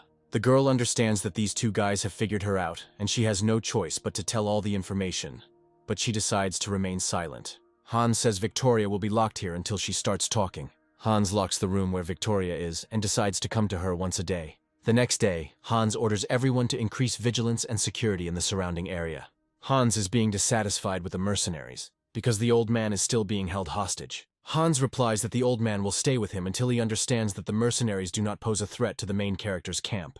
The old man asks Hans to let him go since they had agreed to cooperate. Hans replies that until the old man's mercenaries prove their loyalty, he cannot let the old man go. The old man expresses dissatisfaction but agrees with Hans. That evening, Hans comes to Victoria again to ask if she is ready to share information about Negan. However, the girl replies that she will not tell a single word about Negan.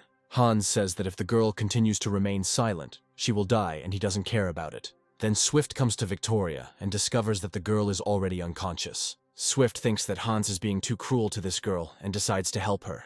Namely, he gives Victoria something to drink, and she understands that now is the last chance to tell the information she knows, or she will really die, and she asks Swift to call Hans. Victoria tells Hans that there is a small detachment of Negan near the camp, led by his deputy Taylor, and they are waiting for Victoria's signal to attack the camp. Hans decides to destroy this Negan squad and tells everyone about the information he received. He assembles a squad consisting of his men and mercenaries to set out on a mission to destroy Taylor and his men. In the evening, Hans and the mercenaries come to the place that Victoria indicated to them, where a small detachment of Suslian survivors should be located. Once inside, Hans deals with several people and remembers that Victoria said that there would be 8 people in this small detachment of Suslian survivors. When Hans's squad kills everyone they find, Hans counts the bodies and realizes that they have killed 7 people. Next, Hans and the rest of the people go to inspect the area. 2 mercenaries see that the doors leading into the room are closed. They start to open these doors and we see that there is a person standing behind it. At the last moment, Hans pushes Kang Hyuk away because he senses danger. From the opened door, the silhouette of a huge man with a machine gun in his hands is visible. He kills 1 mercenary in half a second. Hans understands that they are in a difficult situation, because it is extremely difficult to fight against a machine gun. We are shown Taylor, who is one of Negan's lieutenants, and we see that he is very powerful and determined. The next moment, he destroys another mercenary with his machine gun. Our characters are hiding behind a car and discussing a plan that will help them survive. Swift notices that a huge crowd of zombies is heading towards the noise of the machine gun shot. Hans also sees them and says that they are pinned down by zombies on one side and Taylor on the other, so they are at a dead end. In just a few seconds, a crowd of zombies will reach our main characters, and we don't know what will happen next. At this time, Hans's sniper is in the building opposite, and he is worried because he does not know what to do. He's trying to find a place from which he can comfortably shoot Taylor, The sniper finds a room from which he can perhaps climb out of a window into a comfortable position on the street. Opening the door, he sees that there is a window in the room through which he will get out. Jin, who is fighting zombies on the street, notices that the sniper has climbed out the window onto the street, but he still has no view of Taylor. The sniper yells at Jin to protect him from the zombies while he takes aim. Jin helps the sniper climb onto the roof of the building and says that he will protect him from zombies. We see that the sniper has taken up a position to shoot, but a huge crowd of zombies is rushing straight towards him, with only Jin in their way. The sniper trusts his life to Jin and doesn't even look at the zombies, because he has only one task, and he is almost ready. A precise sniper shot and the deadly bullet reaches Taylor's head. A big guy who fired about 1,000 bullets from a machine gun just died from a single bullet. Hans grabs Taylor's machine gun and begins shooting back at the horde of zombies. All characters line up and act as one team to escape from the zombies. Next, having dealt with the zombies, Hans discovers a long-range radio station with which Taylor transmitted information to Negan's headquarters. The detachment returns back to the women's camp, where the old man is already waiting for them. Hans sadly says that 2 more of the old man's men died on this mission. The old man says that Hans will give another reward for this. Hans praises the sniper for the work he has done, and says that without him nothing would have worked. The sniper was embarrassed by Hans's words, and felt like a very important and worthy member of the group. Next, Hans and Swift go together with the long-range radio station they have obtained. Hans tells Swift that he wants to use this radio to lure Negan to this place to kill him. Swift understands that this is a very dangerous adventure, but this way they will be able to finish off these bastards once and for all. Hans and Swift then discuss a plan to lure Negan to the camp. Hans understands that he will have to risk everything, but if he calculates everything, then he may suffer only minor losses. Hans suggests luring Negan to the main camp at the store in a few weeks, as this will give them time to prepare. Then Hans comes to Victoria with the radio station. He tells her to call Negan and let him know that everything is okay at the camp, and that she, with Taylor's help, destroyed the camp so that Negan doesn't come here yet. Victoria calls Negan and tells him exactly as Hans told her. The main character hopes that Negan will not understand anything, and thus he will gain time to prepare for the final battle. Victoria says that now that she has done everything as Hans said, he can let her go. Now we are shown Negan, the leader of a huge group of soul survivors. He realizes that Victoria, who was forced to call him, just called him. Negan sensed the tension in Victoria's voice, and thus exposed Hans's plan.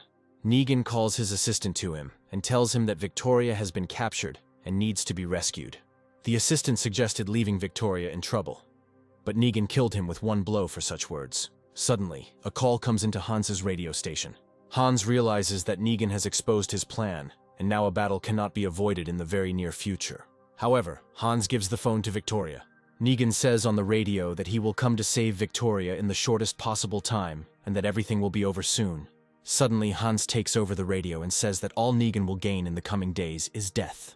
Negan likes these words because he understands that now he will hunt for Hans, and it will be a lot of fun. Hans says that he will kill Victoria and feed her corpse to the zombies in order to anger Negan. Victoria hears Hans's words and realizes that the real monster is not her, but Hans. Negan tells Hans that he will come for Victoria in a few hours and kill everyone he meets nearby. Hans ends the radio connection and says that they have about 3 hours left before Negan's squad and himself arrive. Hans orders Swift to urgently notify everyone and gather people to send them to the shelter. Hans realizes that Negan is very angry and that a battle of unprecedented proportions is about to begin. Hans tells Victoria that she is staying here, and if he does not survive the battle, then she will die here alone. Victoria begs her to save her and not leave her alone in this room. Hans says that such a punishment is still too small for all her sins. A few minutes later, Hans gathered all the best men from his alliance and explained the plan of action for the upcoming threat. All people understand that the most serious battle of all time is coming, and they are ready for it. Hans gathers his closest friends and instructs them separately, as this is his most elite squad. Hans divides his people into 3 groups and gives each of them their own tasks, which are not yet clear to us. Hans asks to convey to everyone that it is better not to fall into Negan's hands alive, as he tortures his victims in the most cruel way. Hans remembers seeing Negan being incredibly cruel to people in the future, and he is still the same way now. Hans says that the main idea of the plan is to save people's lives and eliminate Negan. Swift asks what to do with the bandits. To this, Hans replies that they must kill everyone they meet from Negan's squad without hesitation. Hans also gives the command to gather all people from all alliances and place them in a shelter where there are food supplies. Yong Huan is surprised by this order and worries that a wave of zombies may form due to the large number of people. However, Hans replies that a wave of zombies will not form in one day and they will have time. Hans also told Yonghwan to convince everyone to go down to the shelter, and if someone doesn't want to, he should kill them. Hans explains this by saying that if someone does not want to go down to the shelter, Negan will find them and torture them to death until they tell him all the information. Therefore, it is extremely important to keep every single person in the shelter safe. Hans says that he and his group will take the necessary tactical position, and everyone needs to wait for this, and not stick their heads out. Hyuk asks what to do about the military camp that is the farthest away. Hans tells Hyuk to warn the military camp of the impending danger, but not to involve it as there are many children there. Hans thanks Hyuk for taking care of other people all this time. Hyuk is surprised by Hans's words, and finally the main character praises him. Jin asks Hans about his secrets, because if everyone dies today, they deserve to know why Hans is so special and experienced. Hans tells everyone that he will tell all the secrets about himself to whoever can survive this battle. Jinwoo says that he likes these conditions and he will never die today, as he will be very interested in listening to Hans. Hans thanks everyone for participating in the mission and wishes them good luck. A moment later, our characters are racing down the road, hoping to get into position according to plan. Negan had also already set out with his squad with a great desire to kill everyone he met. A few minutes later, Yonghwan calls all the camps on the radio and says that according to Hans's instructions, everyone must report to the camp at the store. Yonghwan ran as fast as he could to convey the information. Excited people ask him what happened and why there is such a rush. Yonghwan shouts that there is no time left to explain to people, and everyone must urgently go down to the shelter. The old man asks to explain why such instructions are being given. Yonghwan briefly explains that a great threat is approaching the camp, and the only chance to survive is to follow Hans's instructions. The head of the northern camp with the stupid haircut treats these words with distrust. Yonghwan tells him that he must obey and do as he is told. The head of the northern camp refuses to let his people down into the shelter. Yonghwan says that in that case, Hans ordered to kill anyone who refuses to do it. The head of the northern camp becomes furious and yells at Yong and says that he should be respected. Someone points a revolver barrel at the face of this idiot. This is the head of the camp at the store, who says that either the head of the northern camp will order everyone to go down to the shelter, or he will shoot him. The head of the northern camp orders to take aim at him. Suddenly, the subordinates of the head of the northern camp take aim at people. Yonghwan realizes that the situation is out of control, and that is why they are wasting time. The head of the northern camp refuses to give in to this dispute. Yonghwan says that there are thugs coming here who will kill anyone they see, and only Hans and his elite squad know how to stop them. Hearing this, the head of the northern camp reluctantly agrees to make concessions and go down to the shelter. The head of the camp in the store agrees to go with him in order to find all the inhabitants of the camps. Next, we see how other people do not want to go down to the shelter because they imagine themselves to be independent. The camp leaders begin to persuade them, and Yong thinks that due to the waste of time, there may be casualties. Yonghwan realizes that he cannot find one resident of the camp named Nancy. He asks everyone, but no one has seen her. Yong remembers where she might be and immediately heads there. He finds Nancy among the cats and dogs. Yong asks what Nancy is doing here while everyone is running for shelter. The girl replies that she feeds animals that she loves very much. Yonghwan falls in love with this sweet and charming girl, and realizes that he must save her from the impending threat. Meanwhile, Hans checks the deployed groups on the radio. Swift reports that they are in position. Also, the old man's group of mercenaries took their positions according to the plan. Hans urges everyone to work together, otherwise everyone might die. Hans hopes that all his orders were carried out, and that everything will go according to plan. A few minutes later, the lookout spots a group of Negan's squad. As expected, Negan divided his men into several squads, each led by his deputy. Hans had calculated Negan's decision, and that is why he divided his elite squad into several groups to eliminate everyone one by one. The first squad spotted is led by Negan's red-jacketed second-in-command, nicknamed Fat Stan. Hans notices the Fat Stan and realizes that it will be Negan's first deputy who will die today. Fat Stan stops near the building to search Victoria's supposed location with the group. Hans realizes that this is his chance to destroy the Fat Stan. He remembers that in the future, Fat Stan was distinguished by his particular cruelty and love for humiliating girls. Fat Stan has a bow with infected arrows, since Fat Stan is very bad at close combat. Hans gives the order to proceed with the plan. The main character takes a position in one of the buildings where the first group of bandits arrives. According to Hans's plan, mines were hidden on the road that were supposed to explode after the group of enemies left the building. Hans was just about to be discovered by one of the enemies, but he got lucky. The bastards search the building but find nothing. Hans is happy for now that everything is going according to plan. Thick Stan's group moves on to continue driving. Hans leaves his place and prepares for the next part of the plan. He starts shooting at the group of Fat Stan and attracting attention to himself. At the moment when the group drove closer to him, Hans presses the detonator and the mines explode. At the moment when the enemies have lost their vigilance, Hans moves straight towards them. He commands to open fire on Thick Stan's group.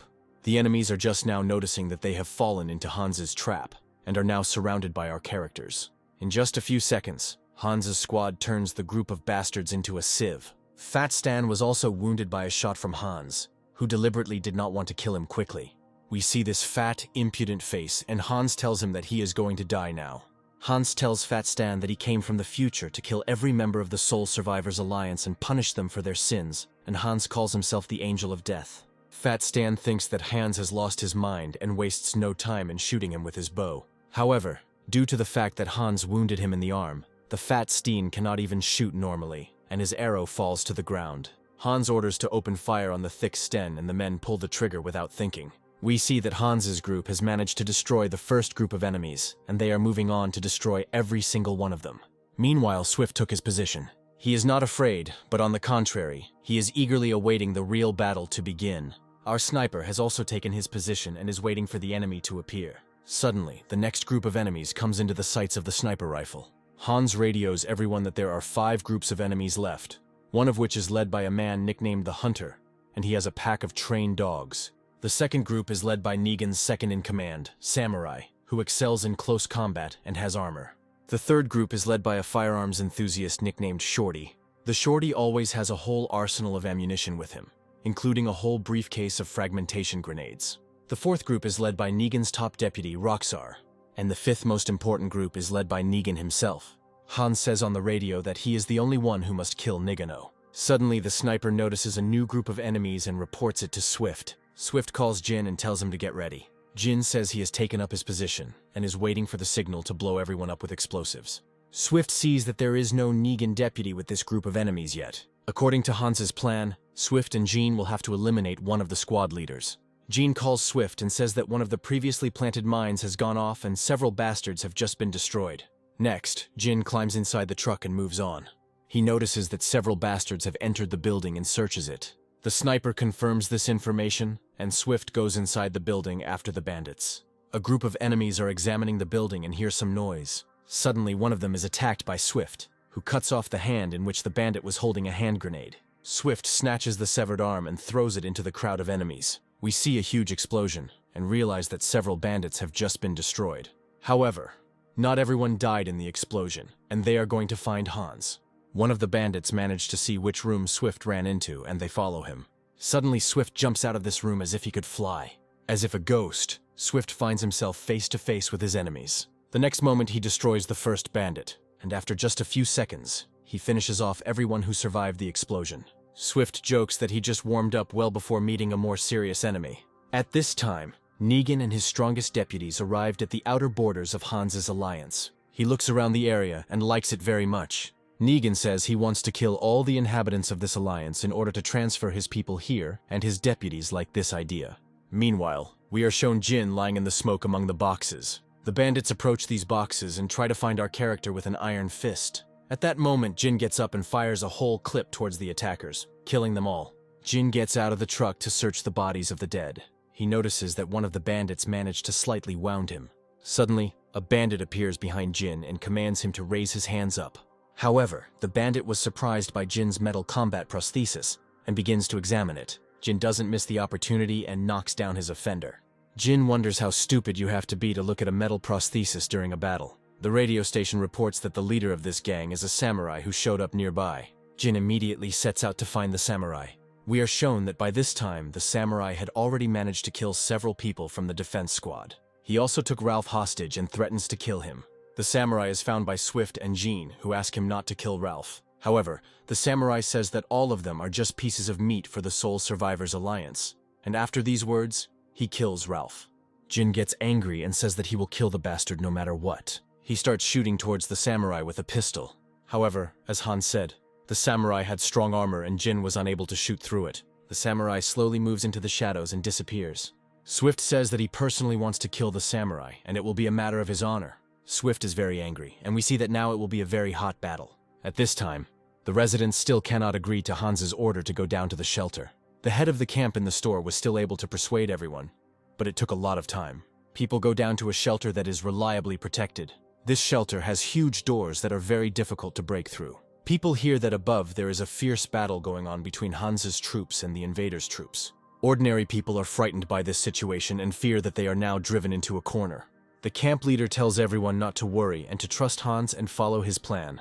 One of the people suggests doing it his own way. He suggests leaving the shelter and going outside to confront the attacking group of bandits together with Hans. The camp leader explains that they will only interfere with Hans' group, and that they need to stay here. He says that if someone leaves the shelter and is caught, they will immediately find out where the others are hiding. The lieutenant replies that he is a soldier in the army and must protect people, not hide. A verbal altercation ensues between the two. The head of the camp in the hospital took the lieutenant's side and said that he also wants to get out of here. The head of the northern camp also says that he wants to leave the shelter, because if enemies come here, then everyone is doomed to death. He was surprised by this attitude of these people, since without Hans's presence, they began to behave too insolently.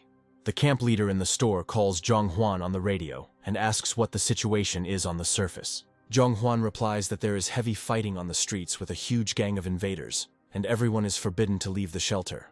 These words are passed on to everyone who came to the shelter. The lieutenant still does not agree with this position and says that he will now leave the shelter. The head of the northern camp, the head of the hospital camp, and the lieutenant come out of the shelter.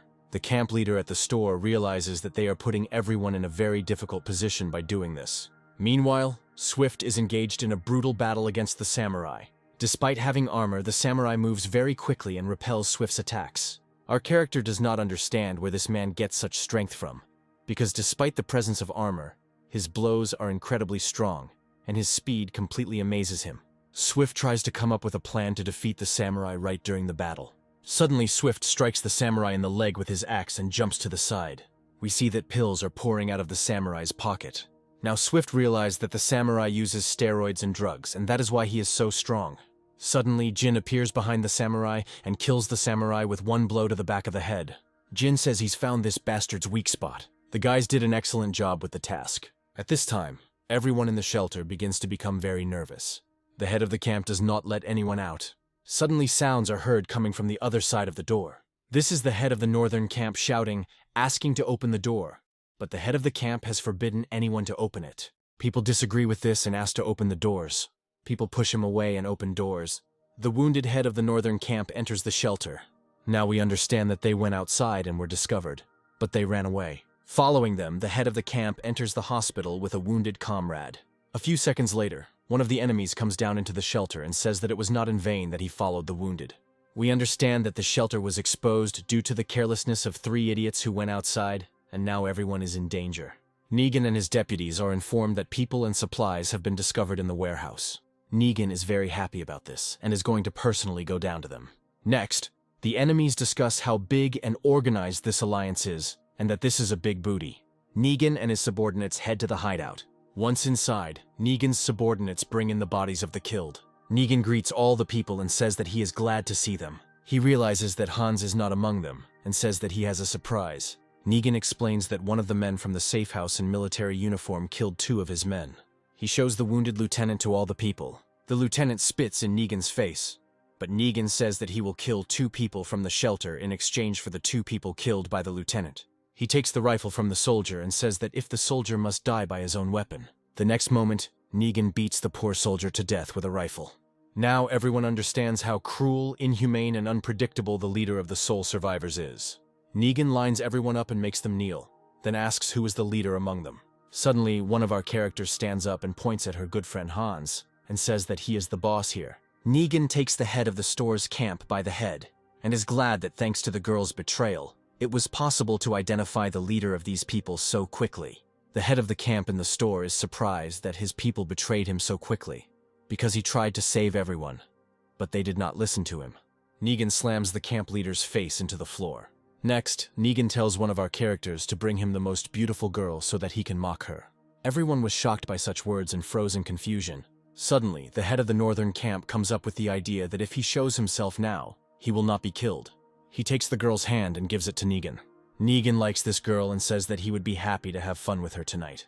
Negan gives the order to search the entire area because they still haven't found Hans. Suddenly, an old man stands up and asks Negan for mercy for all people. Negan also punches the old man in the face for daring to speak. Negan says that all people are dogs to him, who will serve him until death, and he will enslave this camp. Then one of Negan's deputies comes down to the shelter and says that something interesting was discovered in the camp. Negan's deputy shows him Hans's notebook with horror. Negan reads what is written in it. He immediately orders that security be strengthened, and that Hans be found at any cost. In the notebook, Negan discovers Hans' notes on all the names, roles, and weaknesses of the Sole Survivor Alliance, and Negan realizes that Hans is like an invisible force that has been watching him from the shadows all this time. Negan tells everyone to remain on full alert and wait for Hans's next move. Over the radio, Negan yells at Hans to show himself and not be a coward. Meanwhile, our main character is racing after eliminating another group of bandits. He understands that now he needs to show restraint and prudence, because his squad is weaker than Negan's squads. According to Hans's calculations, the people in the shelter will be able to hold out for a few more hours without him, since if the door is not opened, the enemies will not be able to get in. He understands that there is very little time left. Hans calls the chief of the mercenaries and offers to make another deal. After this, Hansu reports to Zhong Huan over the radio that he has noticed a new squad of invaders. Yong Huan says that apparently this is one of Negan's deputies that Hans was talking about. Namely, it was a hunter with his men and a pack of dogs. We understand that the dogs smelled the scent of Zhong Huan and the girl who was next to him. The hunter says to search the nearby buildings and find those hiding, but his subordinate says that Negan ordered everyone to return to him. Yong Huan understands that Hans will not have time to help him, and he needs to act himself. There is a girl next to Zhong whom he hid, and he feels responsible for her life. For the first time in his history, Zhong Huan decides to act alone. He looks out onto the street and sees that at that very moment a conflict has arisen between the leader of the squad and his subordinate, and he understands that now is the moment. Yang shoots the revolver straight at the hunter. To Zhong's surprise, he hits the hunter in the head with the first shot, thus killing another of Negan's second-in-command. Next, Zhong kills the second bandit. Finally, Yong Huan was able to solve the problem on his own without Hans. Yang doesn't believe what happened, but he is very proud of himself. Meanwhile, Hans reaches the position he needs, but realizes that enemies have somehow gotten into the shelter.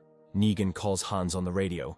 Hans answers him, and a conversation begins between the main enemies. Negan asks Hans to come to him, and says that he is surprised by Hans's qualities, and is ready to accept him into his alliance. However, to do this, Negan asks Hans to come and lick his boots, and then he will spare everyone. Hans replies that he won't do that. Instead, he'll shove those boots up Negan's ass. Negan became very angry and said that if Hans did not come, then every hour he would kill one person. Hans replies that Negan can do whatever he wants and it won't change that, as he's going to kill every single member of the Sole Survivor Alliance and make Negan suffer and beg. Negan is furious at what Hans told him and goes down to the shelter. He angrily wants to kill all these Hans people. He gives the order to shoot everyone who is here. Negan's subordinates prepare to open fire on our characters. However, at this point they are stopped by Negan's most important deputy. He gets furious that he is not allowed to kill people. Negan's deputy once again reminds us of Hans's notebook and says that it describes such a phenomenon as a zombie wave. Negan is told that if he starts killing everyone and making noise, a huge wave of zombies will quickly come here and they will not be able to get through it.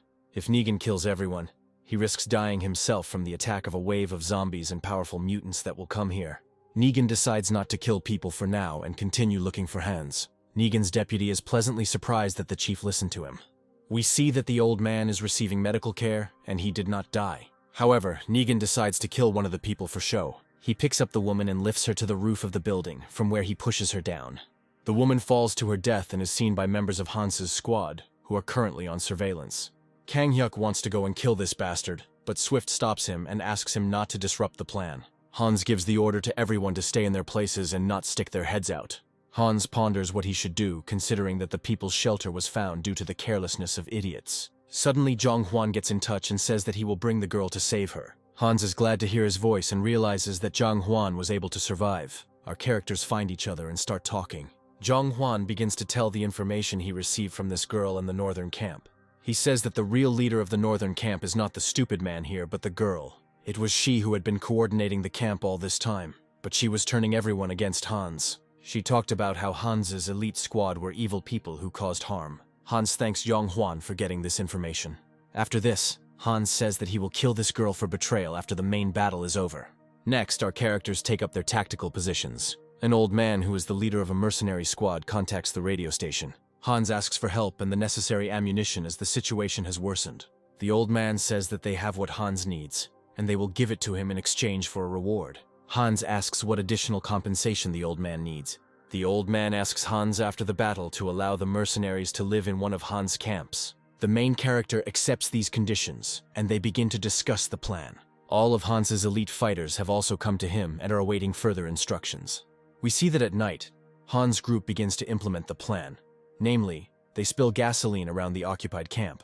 We see Jin in special gear with night vision equipment, and we understand that our characters have a plan. Jin blows up one of the buildings, and an operation to rescue the hostages begins. Next, the cleanup team approaches the shelter. Hans's group moves out and attacks the guards that were posted near the shelter. We see that our heroes manage to neutralize several enemies. Swift wastes no time and single-handedly deals with several enemies. While the bandits were distracted by Hans's group, Kang Hyuk finds the hostages. He opens the doors and shouts for everyone to run out. We see that people are successfully leaving the shelter. The old man tells Hans what happened here, and that contrary to his instructions, 3 idiots opened the doors of the shelter and gave away his location. Suddenly, Negan's deputy, nicknamed Shorty, appears on the horizon, throwing hand grenades. Hans manages to throw his comrades aside so that they don't get hurt. The grenades explode and partially tear apart the building. We see that Hans managed to save his comrades from death. At this time, Hans's second squad, led by Swift, managed to spill gasoline around all the buildings, and our long-haired character throws a lighter. We see how the entire camp building catches fire in seconds. The Shorty, who had a huge amount of ammunition with him, is the first to light up, but continues to shoot at Hans until his death. Hans is injured but manages to survive. Meanwhile, people continue to throw fire at the building where Negan was located. We see Negan killing his deputy with his own hands. At this moment, Negan also has fire on him and he is literally burning alive. However, Negan pours the blood of the murdered deputy on himself, thereby extinguishing the fire. We see that Negan is a real monster and the embodiment of the devil. Negan's confident gait is stopped by a blow to the face from Hans. Hans says that he has been waiting for this meeting for a long time, and now he will gladly take revenge on Negan for all his actions. Hans takes particular pleasure in beating up Negan. However, he does not give up and attacks the main character in response. But this is not enough to defeat Hans, because our character has already experienced too much to lose to a simple person. Hans beats up the burnt Negan and throws him to the ground. Hans is the angel of vengeance who returned from hell to take Negan's soul. Hans ends Negan's life with a single flick of his wrist. Finally it happened, and Hans took revenge for his comrades, and now his main mission is completed, and the main character finally feels a sense of peace. The next morning, Hans holds a general meeting of all the survivors. The head of the camp at the store asks Hans what to do with the traitors. Hans replies that he will not take them with him, and their fate will end here. The head of the camp at the store asks Hans what exactly to do with the 2 biggest traitors. The 2 betrayed the camp and tried to cooperate with Negan to save their own skins. Hans has not yet given an answer regarding those 2. But he orders everyone who disobeyed his orders during the enemy attack to be rounded up. Hans says that from now on they will survive on their own, without Hans's help. Jong-hwan asks to spare the girl who did not go down to the shelter, as she was feeding the animals. Hans asks if Jong-hwan is willing to vouch for her personally. Yong replies that he will be personally responsible for the actions of this girl, and Hans agrees. Then a man approaches Hans and asks him to also leave the head of the camp at the hospital. However, Hans asks the person who she is to offer Hans something. The main character orders that both of them be taken to a group that will survive on its own. Hans announces that everyone except the traitors will go with him to a safer and more secure place that he has prepared in advance. Hans is asked what will be done with food and water. Hans replies that they will take all the supplies and food with them, and the traitors will survive as best they can. The head of the camp at the store reminds Hans of the 2 biggest traitors. Hans asks the man what he thinks should be done with them, to which they respond that they must be executed. Hans approaches 2 idiots who caused 5 deaths. Hans says that he, as the most important one, admits that these 2 people are traitors. However, they must be punished by the victim, that is, the head of the camp at the store himself. Thus Hans acted as a judge, not as an executioner. The head of the camp at the store targets 2 traitors. He wants to shoot, but his hand is shaking. He almost pulls the trigger of the revolver. However, he fails to shoot and lacks the determination and willpower to do so. Hans tells the old man and the mercenary chief that all these buildings now belong to him, and he can also take all the traitors to train them. The old man likes this reward and is glad that he now has a huge camp and new people. However, the old man says that he doesn't need these two traitors specifically. According to the old man, these two are cowards and will pose a threat to others for the rest of their lives. The old man says that unlike Hans, he is not as merciful. With his first shot, he kills the traitorous girl. The head of the northern camp begins to run away. However, the old man stops him with a second shot. The old man turns around and tells the new members of his squad that this will happen to anyone who betrays his mercenary squad. All the people are in shock and understand that now they will obey this person, and this will be their punishment. The old man thanks Hans for such a gift and asks what he will do next. Hans says that he and the people will go to the island that he prepared earlier, but the main character is counting on further cooperation. The old man agrees that he will maintain contact with Hans. The old man gives the order to gather all the traitors together and prepare them for training. We see that now traitors will be treated completely differently. They will be made into real men, and they will atone for their sins. The old man and Hans exchange information. Hans also gives the old man the explosives they found on Negan. Hans then passes on his knowledge of zombies and mutants written on paper, so that the old man can continue to protect his people and be more experienced. Hans thanks the old man for his cooperation and leaves to finish one more job. We are shown Victoria, who by this time has turned into a zombie. Hans didn't kill her and promised to return when it was all over, which he did. The main character suddenly sees cuts on Victoria's hand and realizes that all this time she was trying to get out and injured her hand, and the virus got into the wounds because the handcuffs were removed from the zombie. Hans didn't want to kill her, but fate itself decided what to do with this spy. Hans did not kill this zombie and leaves the transformed Victoria to rot forever in this room. He throws away the key to this room and joins his people. Later in the evening, all of Hans' men gathered on the roof of one of the buildings, where they formed a temporary base for one night. Jin makes a toast to those who died in this difficult battle. Everyone pours out alcohol as a sign of respect for the deceased. Then Hans gets up and says that he needs to tell something. The main character explains that he promised Jin after the battle that he would tell him his secrets. Hans says that he had already lived through 3 years of this apocalypse before, but died when humanity lost the war with the zombies and was reborn again. Everyone is shocked by how seriously Hans speaks. The main character continues his story and says that in the future, he fought hundreds of times against zombies, mutants, and people. That is why he knows exactly the information about mutants, their strengths and weaknesses, as well as information about the Alliance of Soul Survivors. Hans says that thanks to the experience he had gained earlier, he was able to help all these people survive. Hans says that since he killed Negan, he can no longer predict future events, since in the future he was unable to kill him. Jin says that all this time he guessed that Hans was some kind of angel.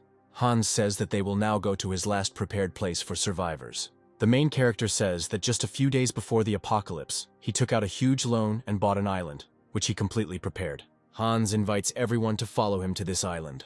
We see that Siri is crying from what she heard. She understands that Hans is the only person who is experiencing all these horrors for the second time, and has been losing his loved ones for many years. Hans says that now they can finally go to his beautiful place. Suddenly, one of the squad approaches Zhang Huan and asks how he managed to single-handedly deal with the hunter's squad. Yang Huan is very embarrassed by his fame. The thing is, this guy is a former journalist, and now he will record the whole story of what is happening to Hans and his people. He starts asking everyone about the funniest and most exciting stories that have happened to him before. Swift begins to tell how he single-handedly defeated Goliath and thus helped the entire camp survive. Everyone laughs at this because they remember that Swift was helped by other people. But the most difficult work was done by Hans. Everyone is laughing and having fun, and can finally relax for at least one day. A journalist takes pictures of Hans's people. It turns out to be a very interesting and memorable photo. The next morning, Hans and his men gather their supplies and say goodbye to the mercenaries. Hans hands the old man a note indicating the frequency of the radio station they will use to communicate. Hans expresses sadness about the old man losing his men in battle. The old man says not to worry about it, as Hans gave him 20 men from whom he will make soldiers. All the other mercenaries are also not offended by Hans. Suddenly, Hans notices that Chongmi has approached him. The girl hints to Hans that she likes him. She asks to take her with you. However, Hans refuses her, as he understands that this camp needs a leader in the person of Chongmi, and that she is the one who can organize it and keep this camp decent. Hans leaves and says goodbye to everyone. Chongmei shouts after Hans that she hopes to see our main character again. Hans leaves with his group. A few hours later, we see Hans's squad clearing the area of zombies. Hans is thinking about how everyone will get to the island, and he wants to cut off all the roads that lead to it. He looks into the distance and we see a truly beautiful landscape. The journalist also photographs all of this and admires it. The The journalist believes that in this way, he is writing a new history for humanity. Swift says that there is actually some sense to it. Meanwhile, the old man asks Hans what his plan is. Hans replies that before the apocalypse, he bought an island and prepared boats to get to it. Hans explains that there are 2 roads leading to the island, which need to be blown up, making it impossible to reach the island on foot. The main character explains that this tactic will protect them from zombies. After the roads leading to the bridge are blown up, a reconnaissance group led by Hans will set out to clear the island, after which the rest of the people will sail to them. Hans also says that he has prepared something else. Namely, near this island there are 2 more small uninhabited islands, where he placed pigs, chickens, cows, and crops. The second group will have to pick up all these animals and bring them to the main island. The next stage of the plan is to capture the nearby airport. According to Hans, there is a huge warehouse at the airport with long-life food products. If all the points of the plan are fulfilled, then Hans' people will live in comfort on the island. All the people were very happy that Hans had such a plan, and for the first time in their lives, they had hope for a normal life. We see how a few hours later the first bridge explodes. Then Hans' squad blows up the second road, and from that moment on the island can only be reached by boat. The journalist takes a photo of all this as a keepsake. Next they show us some kind of church. We see zombies eating Hans' people. It turns out that this was all some girl's terrible dream. They show us this girl and she is very beautiful and we have not seen her before. The next morning, Hans and his squad began loading food supplies at the dock. Hans orders to search the pier and eliminate all zombies so that no one interferes with them. Young Hwan goes to carry out Hans's order, and with him goes a cute girl named Kim. Our new couple walks in silence and both are embarrassed to talk. Jong Hwan decides to ask Kim why she followed him. The girl replies that she thinks Jong Hwan is a strong and nice guy. Jong Hwan did not expect such words, and understands that there are feelings between him and Kim. We see that the girl is very beautiful and gentle, and these two could really become a good couple of lovers. Suddenly a zombie appears behind Yong. Jong easily deals with him. He notices that when this girl is not looking at him, he feels very confident. Jong goes inside the room to check it out. Now that he is alone, he no longer feels so confident. Suddenly he hears some sound and he gets very scared. He sees puppies lying on the floor and their dead mother next to them. Jong Hwan brings the puppy he found and shows it to Hans. He says he could be raised to be a watchdog. Hans thinks that there is no need for such worries and that the puppy will make noise. However, Swift convinces him and Hans allows him to keep the puppy. Hans then recruits a reconnaissance squad to clear the island. He says that there were only a small number of people living on the island, which means there should be few zombies there. Swift says that means they should be able to clear out the situation quickly. Jin invites Siri to come with them because it will be more fun. Siri agrees as she enjoys going on missions with Hans. The boat sails away, and Swift stands on its bow like a pirate from an old fairy tale. Hans teaches Jin how to sail a boat. The main character says that in time, Jong Hwan will become the one who will control the boat and transport people. Hans' group split into 2 detachments. Swift and Jean will have to clear the main island from zombies. Hans and the others will go to the second island to pick up the pets. We see that Swift and Jean are happy that they have been given the mission of killing zombies, as it is much more fun than collecting pigs. Swift and Jean were met by a small group of zombies, and now the characters will eliminate them. Meanwhile, Hans' group arrived at the second island. We see that in reality there are a lot of animals here and people have difficulty catching them. Swift and Jean finish killing zombies. They see that there is a road on the island and everything is quite well equipped. The island is connected to 2 other small islands by a small road, but due to the characters having previously blown up the road to the main island, it can only be reached by boat, and then you can move between the small islands and around them by car or motorcycle. Jong Hwan will go to explore the area in the middle of the island.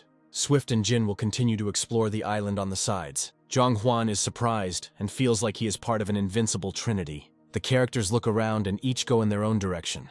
And only now does Jong Hwan realize that he has gotten the hardest part, exploring the forest. Meanwhile, at the island's pier, Hans and the others begin unloading food. Suddenly, John comes running to Hans and says that he has discovered something.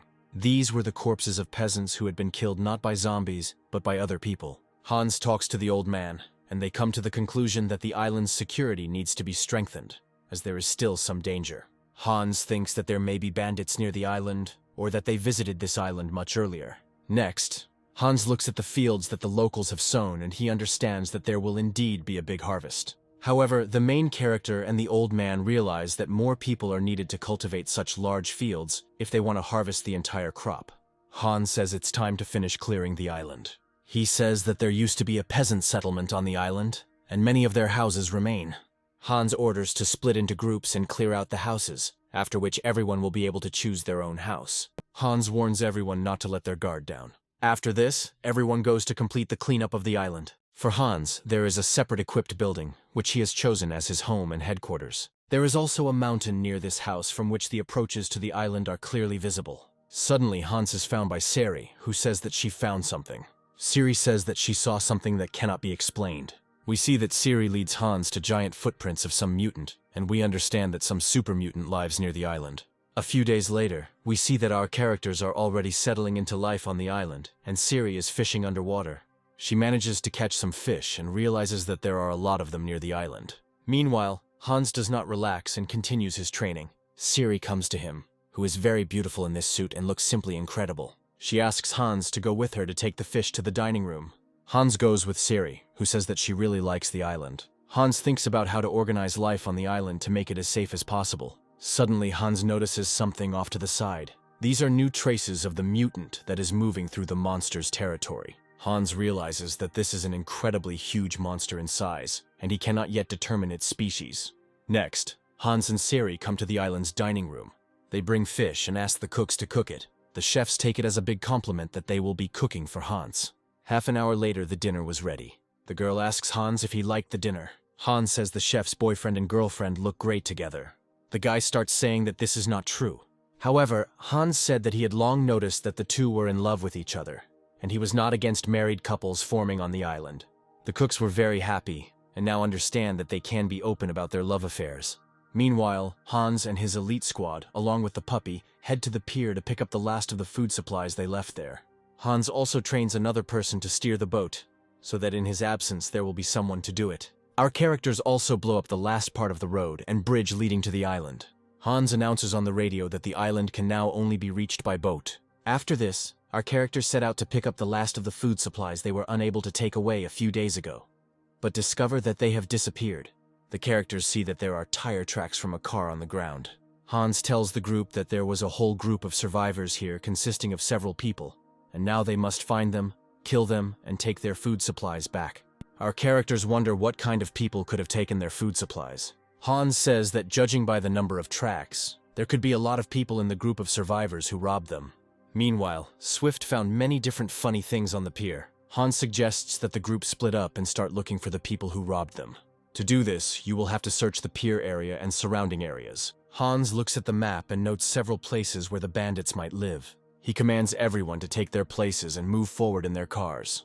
When Hans's group arrives, they begin to explore the first residential area near the pier.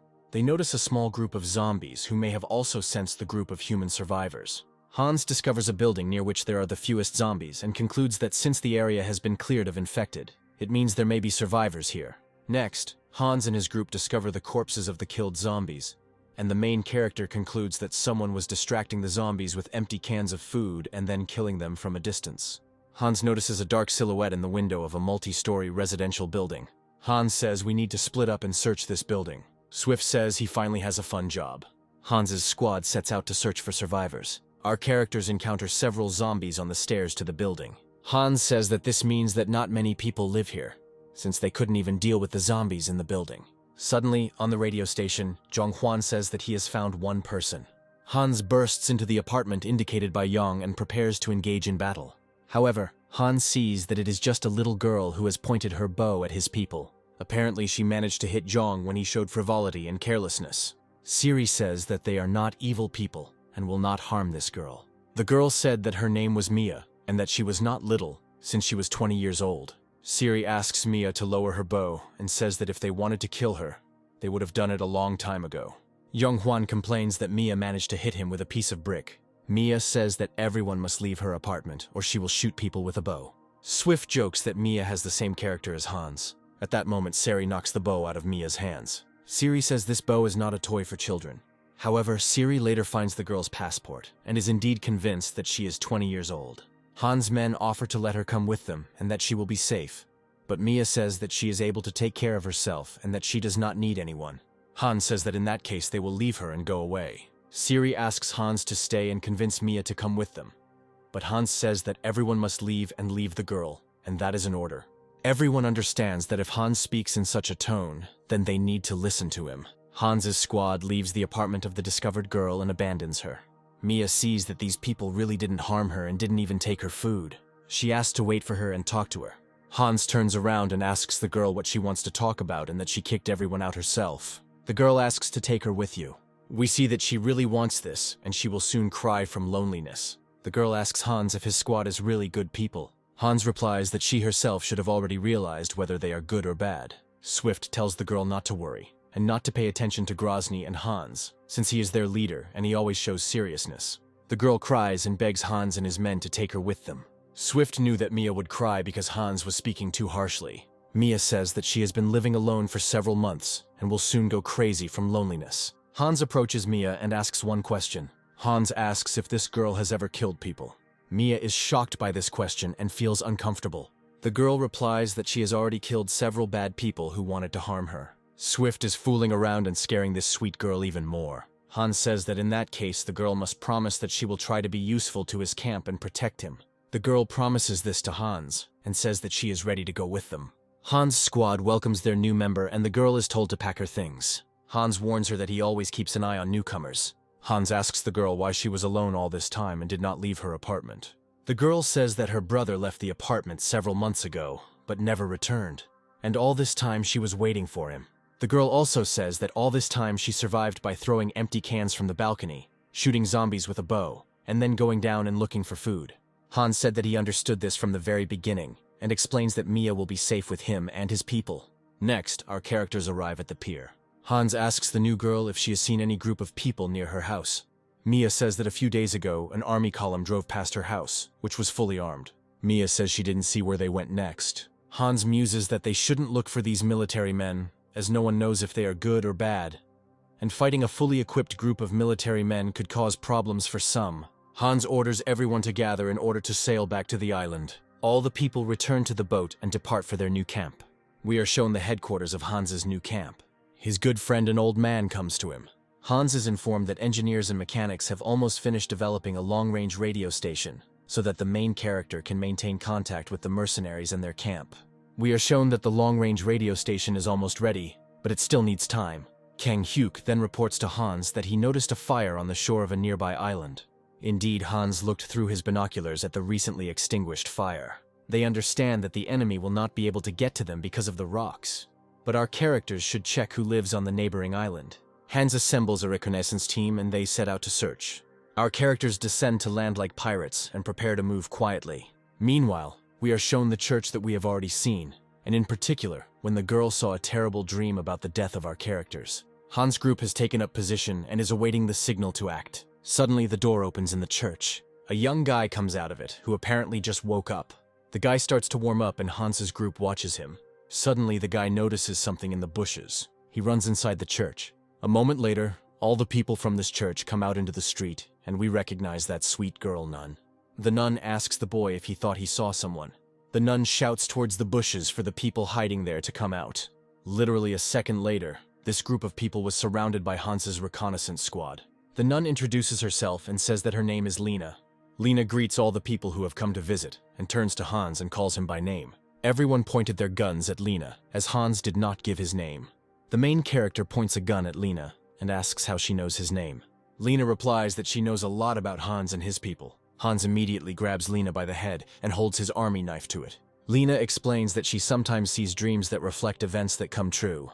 So, she predicted the coming of the apocalypse, mutants, and the death of humanity. In her dreams, she also saw Jin and all the other members of Hans's squad. The girl says she knew that Hans and the others would come to her today. Lena also reveals that a great danger is looming, one that exceeds all the troubles that Hans and his group have experienced. Hans asks why he should trust this girl. Lena replies that she has been living here since the beginning of the apocalypse and has been waiting for Hans and the whole group to come, as she predicted it. Hans looks at Lena and understands that the girl is speaking seriously and not joking, and besides, she came out without a weapon. Hans understands that a miracle of rebirth once happened to him, and this girl may well have the gift of foresight. Hans asks what danger the girl just spoke of. Lena replies that in her dreams she saw how she and Hans fought against a huge number of monsters and mutants, and she also saw that Hans and his friends died in that battle. Then the girl introduced her friends, namely her bodyguard named Alex, who is proficient in martial arts. Also in her group is a huge woman named Nancy who has big muscles. There is also a helicopter pilot and an engineer. The girl invites Hans to look at the church. Hans tells Lena that he wants to make sure that what she says is true. He, along with Jin and Swift, goes inside the church. The main character sees huge supplies of food with a long shelf life and realizes that the girl was preparing for the apocalypse as if she knew it would come. Swift tells Hans that he believes this girl's words. Jin adds that since Hans once managed to be reborn, then the nun's gift of foresight may actually work. Hans comes out into the street and says that he is ready to accept these people into his main camp. However, one of the conditions will be that one person must join Hans' elite search party, which always takes on the most difficult tasks. To his surprise, Alex and Nancy show a sincere desire to join Hans' elite squad. A few hours later, Hans finishes his full inspection of the church and goes outside. He sees that the engineer and Swift have already found a common language and are having fun together. Meanwhile, Alex and Nancy trained with each other and argued over who would join Hans' elite squad. Alex says that he won the fight, so he will be the one to fight in Hans' search party. Alex then approaches Jung-hwan and asks if Hans is worthy of having Lena in his group. Alex says he perceives Hans as a weak leader for now. Jung-hwan takes this as an insult, as no one is worthy of questioning Hans' authority and abilities. Suddenly, Alex's head drops from the pressure of the man's hand. It's Swift who tells Alex that Alex has just joined Hans' camp, so he should treat him with respect. Alex is furious at how calm and confident Swift is acting and challenges him to a duel. Swift asks Hans for permission to duel. The main character allows them to train with each other, but not to cause much harm. Swift takes off his outerwear and prepares for a duel. Alex gets even more furious at how calm and confident Swift is acting. Swift says that if he wins the duel, Alex will have to behave with restraint and obey Hans' orders. Swift challenges Alex to throw the first punch. Alex rushes towards Swift and swings his fist. Alex hits very quickly, but Swift dodges all the attacks, and he never hits him. Seasoned in hundreds of serious battles, Swift does not even strain himself in the battle with Alex, and behaves very frivolously. Alex shouts that Swift can only dodge and can't strike because he's weak. The next moment, Swift swings his fist and we can see from his face that Alex is about to be hurt. Alex closes his eyes in anticipation of Swift's punch to his face. However, when he opens his eyes, he sees that Swift was not going to hit him, but was simply joking with him. This infuriates Alex, as Swift does not perceive the duel as a real fight. Alex throws a kick, but Swift blocks it. At this point, Alex hits his head, but this blow against Swift was also ineffective. Alex jumps to the side and thinks about what blow to strike next. However, at that moment, when he raised his eyes, Swift was already in front of him. One light touch from Swift and Alex is sent into a casual flight a distance of 10 meters. Alex hits his head against a tree and thus loses the duel. Swift hopes he didn't kill Alex, as he only wanted to push him away. Alex understands that for now his difference in strength is too huge, and Hans' squad is truly invincible. Hans is escorted further around the island, and they are going to show him something. This is a working helicopter that seats 6 passengers and is ready to fly and fully fueled. Hans is very happy because the helicopter can deliver people to any point, and this is a very valuable resource. The helicopter pilot says that he knows how to fly it very well and is ready to carry out any orders from Hans. The main character reflects on the fact that this group of people is truly a very valuable find, and that he simply has to accept them.